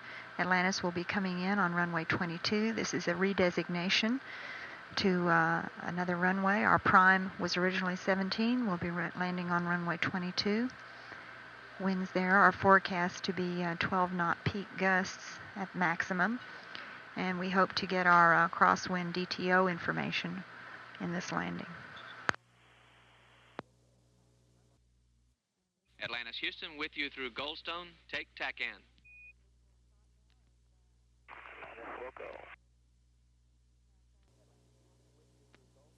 It's Mission Control. We have a visual shot now of Atlantis coming into Edwards.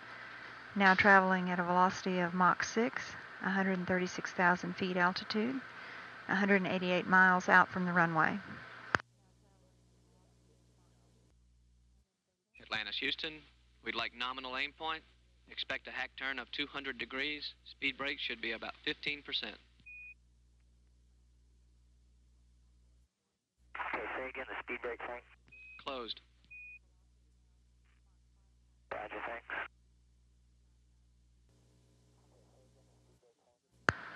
Atlantis velocity now Mach 5.3, altitude 125,000 feet, 151 miles from the runway at Edwards.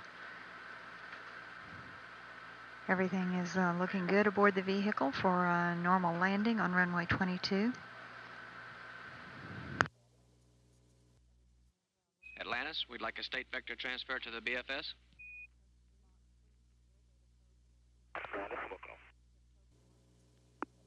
Velocity now Mach 4. As the vehicle approaches Mach 3, the air data probes will be deployed.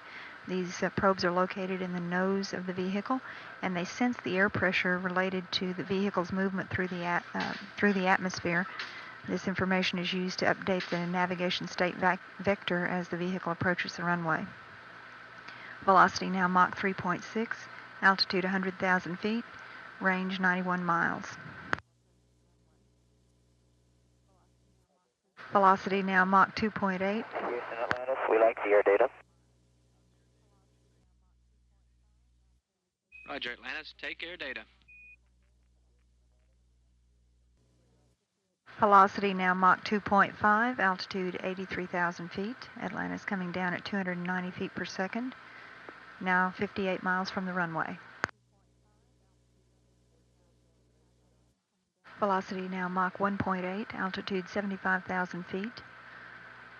Distance to runway 22 is 45 nautical miles.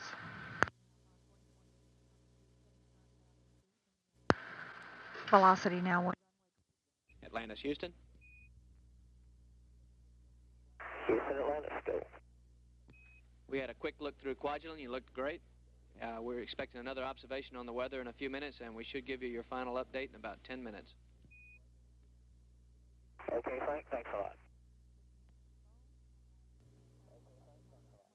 Says Mission Control, Atlantis traveling at Mach 23.9 at an altitude of 260,000 feet, 2,500 miles out from Edwards.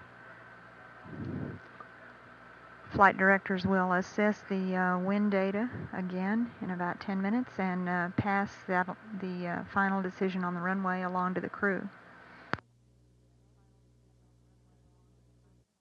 This is Mission Control. Atlantis now at a velocity of Mach 22, altitude 252,000 feet as it comes in toward Edwards Air Force Base. As Atlantis crosses the California coast, it will be just slightly south of Santa Barbara, coming in over the coastline. Range is now 2,074 miles out. Winds at all three of the lake bed runways, as well as the concrete runway 22, are all being monitored by observers there. And the flight director and flight dynamics officer will get an update on the winds again in just a few minutes. We will be passing along to the crew the final decision for which runway they will be making their approach today at Edwards. This is Mission Control. Atlantis velocity now Mach 21.6, altitude 247,000 feet, range to the runway 1,756 nautical miles. At 2:28 Central Time, about 5 minutes from now, Atlantis will move into its second reversal from left to right. These large rolls and reversals are done to dissipate the tremendous energy that the vehicle has built up, and helps to slow it down to come back to landing on Earth. Velocity now Mach 21.6. Altitude is 247,000 feet. The flight director has received another update on the wind conditions. Presently, winds on both runways 17 and 23 are out of limits for our flight rules because of high gusts. Runway 22 is showing winds 7 gusting to 15, which equates to a crosswind of about 8 knots. We expect another update from local weather observers there at Edwards in about 5 minutes. This is Mission Control. Atlantis now traveling at Mach 17 at an altitude of 204,000 feet. We're expecting another update on wind data, and at the Dryden Flight Research Center, astronaut Dan Brandenstein is flying approaches to runway 22 currently.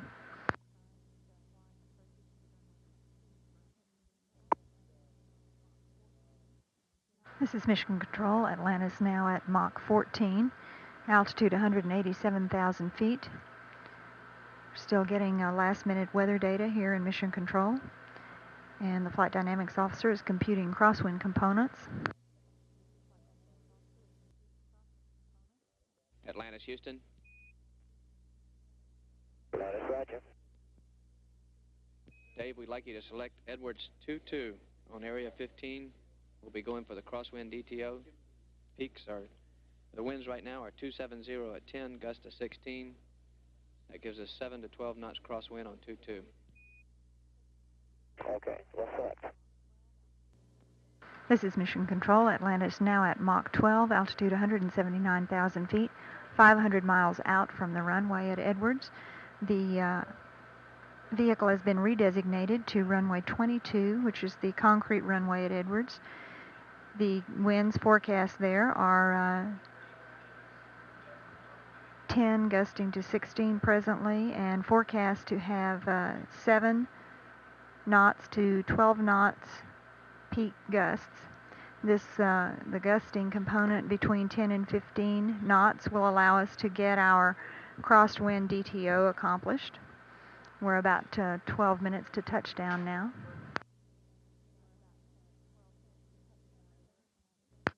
In about 1 minute, Atlantis will be making its third maneuver, a right to left roll to continue dissipating energy as it comes in.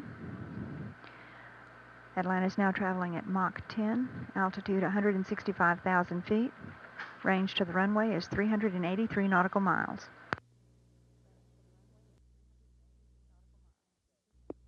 Atlantis, Houston. Energy, ground track, and nav are go. Atlantis, roger.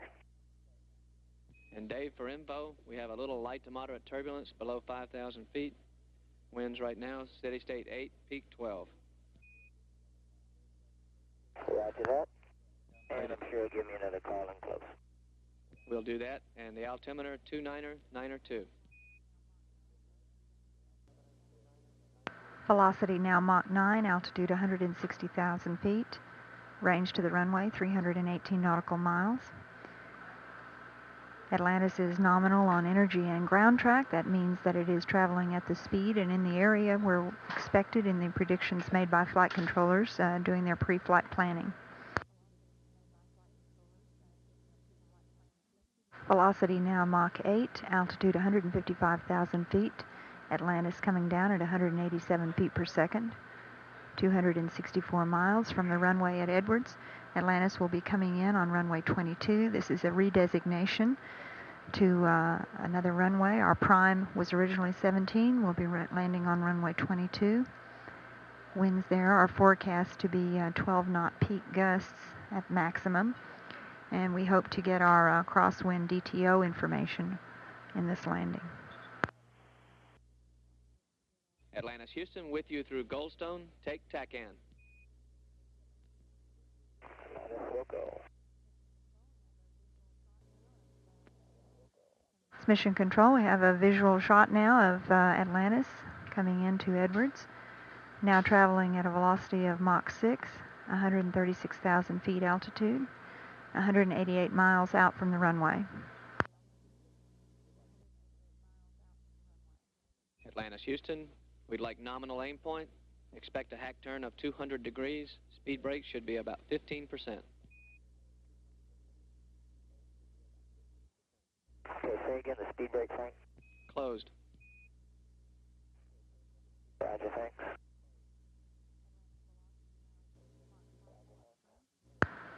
Atlantis velocity now Mach 5.3, altitude 125,000 feet, 151 miles from the runway at Edwards. Everything is looking good aboard the vehicle for a normal landing on runway 22.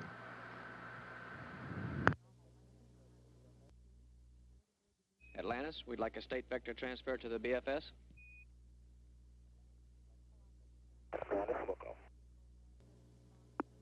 Velocity now Mach 4. As the vehicle approaches Mach 3, the air data probes will be deployed. These probes are located in the nose of the vehicle, and they sense the air pressure related to the vehicle's movement through the atmosphere. This information is used to update the navigation state vector as the vehicle approaches the runway. Velocity now Mach 3.6, altitude 100,000 feet, range 91 miles. Velocity now Mach 2.8. Houston, Atlantis, we like the air data. Roger, Atlantis, take air data. Velocity now Mach 2.5, altitude 83,000 feet. Atlantis coming down at 290 feet per second, now 58 miles from the runway. Velocity now Mach 1.8, altitude 75,000 feet. Distance to runway 22 is 45 nautical miles.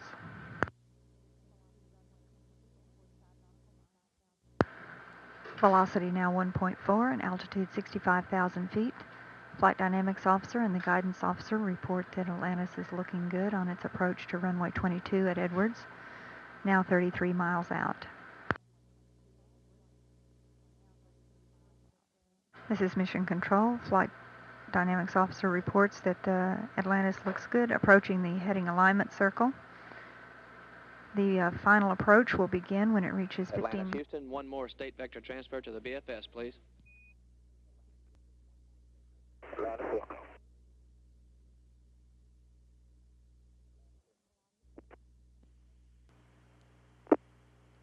Velocity 800 feet per second. Altitude 37,000 feet, now 19 miles out from the runway. As Atlantis comes to 15,000 feet altitude, it'll be in the final approach phase, coming in about 19 degrees on the glide slope.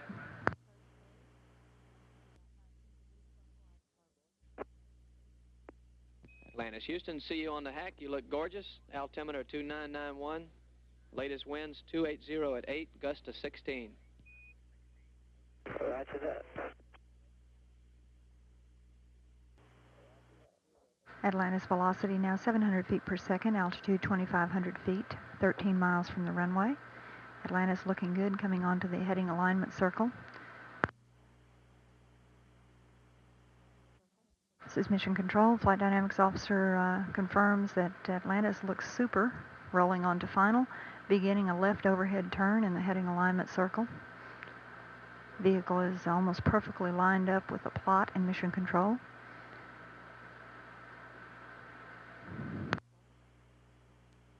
Velocity now 600 feet per second, altitude 14,000 feet, 7 miles from the runway. Atlantis, on glide slope, on center line, 280 at 8, gust to 16, 7, peak 12 from the right. Roger that.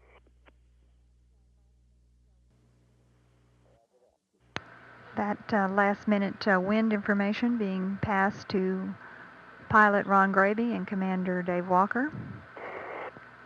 Atlantis now 5 miles from the runway at a velocity of 500 feet per second, altitude 6,000 feet. Altitude 2,500 feet. And Walker will be taking the vehicle into the pre-flare maneuver, adjusting the glide slope to 1.5 degrees. Landing gear down and locked. Main gear touchdown. Not yet. Nose gear touchdown.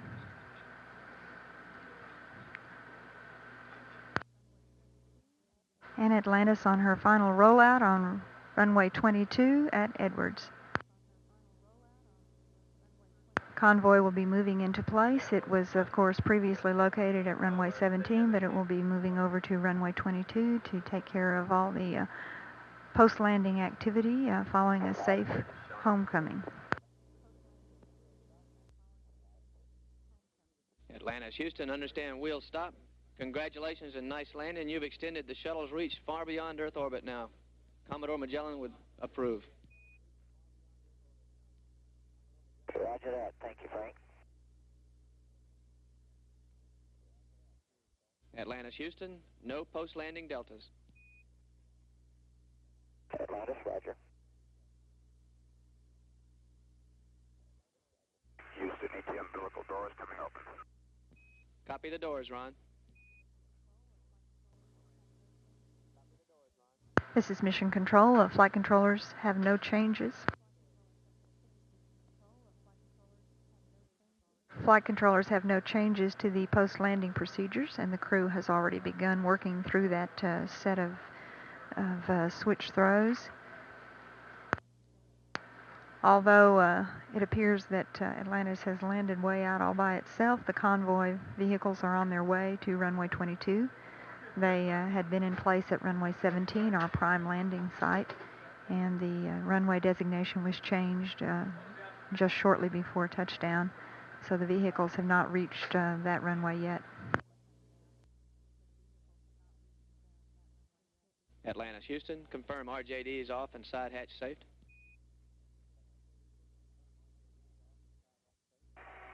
Okay, the RJDs are off and the side hatch is safe. Roger that. Houston, Atlantis, Holmes RCS safing is complete. Roger, Ohms RCS safing. Thank you, Dave. Wait one. We understand. Okay, now they're complete. Roger that. Atlantis, Houston, your go for Ops 9 transition. Atlantis, roger. And we're still working on the gear safing, Frank. Roger that. Crew is working through their post-landing procedures. They are currently performing the landing gear safing operation, and the convoy is moving up into position.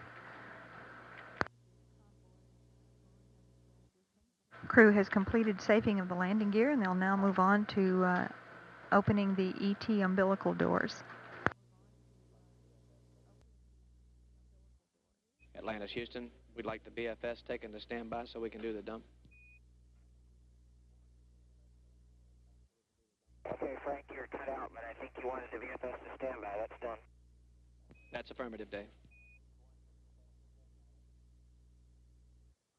Atlantis, Houston, you have a go for extended power up. Atlantis, roger. Go for extended power up. Houston, 1S, APU hide shutdown. Roger, we copy that. Atlantis, Houston, you have a go for vent door purge positioning and a go to doff the suits. Atlantis, roger. This is Mission Control. The nose gear DTO was not attempted during this landing. We would be attempting either the nose gear DTO or the crosswind DTO. However, we won't be able to tell most likely until our post-flight analysis of data if we got enough information for our crosswind DTO. Crew is moving on through their post-landing procedures. They've completed the APU shutdown and the going now for the vent door purge positioning. Vehicles for the landing convoy are moving into place and beginning their work for post-landing configuration of the vehicle before it's returned to KSC for processing. Atlantis, Houston. Go ahead, Frank. Dave, you've got to go for ammonia activation on page 5-6 using ammonia A to pry GPC. Can work. This is Mission Control. The crew members were given the go-ahead to take off their launch entry suits about 9 minutes ago, so they should be well into that process. We have a report from Edwards that the vehicle looks very clean with minimal tile damage. This is Mission Control. We have an unofficial touchdown time for mission STS-30 of Central Daylight Time, 2 p.m. 43:38 seconds. Wheel stop, 2:44:33 Central Daylight Time. Repeating those times, unofficial touchdown, 2:43:38 Central. Wheel stop, 2:44:33 Central Time. Atlantis, Houston, if you still have someone on the flight deck. Yeah, Frank, go ahead. Roger, we need to check the switch configuration on panel L2 under PCS deactivation on page 5-8. Okay, stand by. Let me get the procedure up. Roger, we need the O2 system 1 and 2 supply and N2 system 1 and 2 supply and the N2 reg inlets all closed. Okay, O2 sys 1, 2 supply, N2 sys 1, 2 supplies, and the reg inlets, all 6 switches closed. That's a good copy. Okay, and work. Okay, Frank, that's complete. Roger, Norm, thank you. This is Mission Control. The crew had to go back a couple of pages in the procedure and catch a switch reconfiguration that they had missed. And Mission Specialist Norm Thagard took care of that. All is in order now, and crew is moving on through the post-landing procedure checklist. This is Mission Control. The flight surgeon, Dr. John Schultz, is in the white room just outside the crew hatch of Atlantis. And we will expect to see the crew coming out in about 5 or 10 minutes. Atlantis, Houston for the ASP. Well, Frank, let me see if I can get one of them on. Or whoever's on the flight deck, we think we may need to change ammonia systems in a couple of minutes here. Okay, I'm standing by. Roger, we'll give you a call in about 2 or 3 minutes.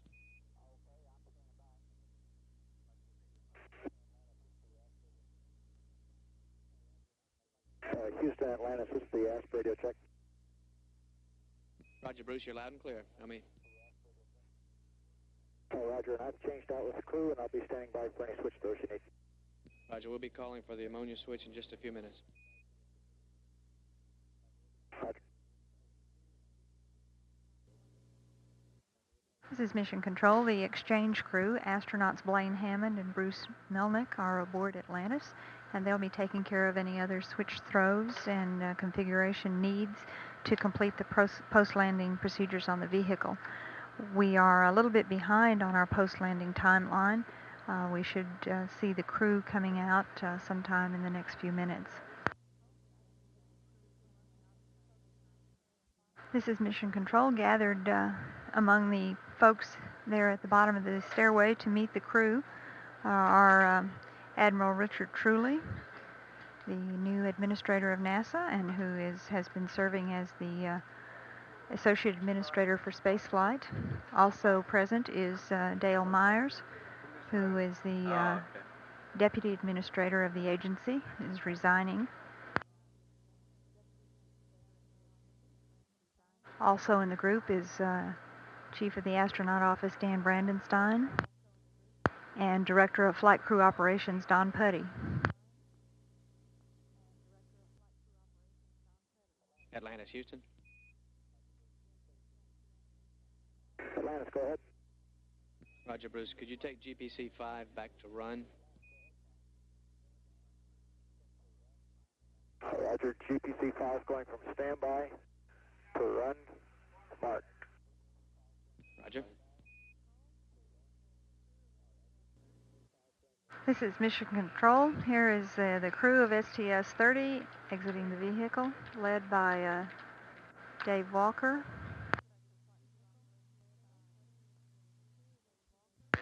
Director of Flight Crew Operations, Don Putty. Roger, ammonia A going off, B's. STS crew, they're being greeted by Dan Brandenstein and Don Putty from Johnson Space Center. Also among those greeting the returning crew of STS-30, Dale Myers, the Associate Administrator of the agency, and Admiral Richard Truly, Acting Administrator of NASA. Atlantis, Houston. STS-30 crew now walking around Atlantis for the customary walk around of the vehicle. The crew always... Atlantis, Houston, did you copy ammonia deactivation? The crew likes to take a quick walk around the vehicle and look at the tiles, see how the ship fared during its re-entry. This is Mission Control. We have been corrected about the titles of Admiral Truly and Dale Myers. Dale Myers is the Acting Administrator of NASA, and Admiral Richard Truly is the Associate Administrator for Spaceflight. Truly has been named as Administrator, but has not been voted on and approved officially yet. He will be taking over the reins of the agency sometime in the next few weeks. Crew of STS-30 now moving on toward the astronaut van.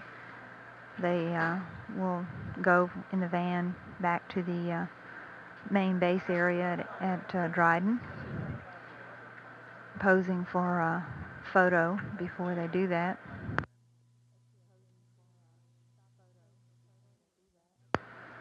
STS-30 crew stopping to pose for a photo with Admiral Truly at the left of the group and Dale Myers at the right.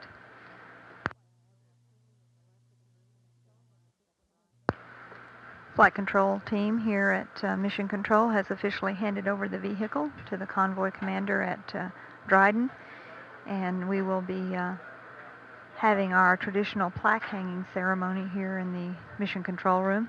Flight controllers from the back rooms will be joining the group to watch the ceremony.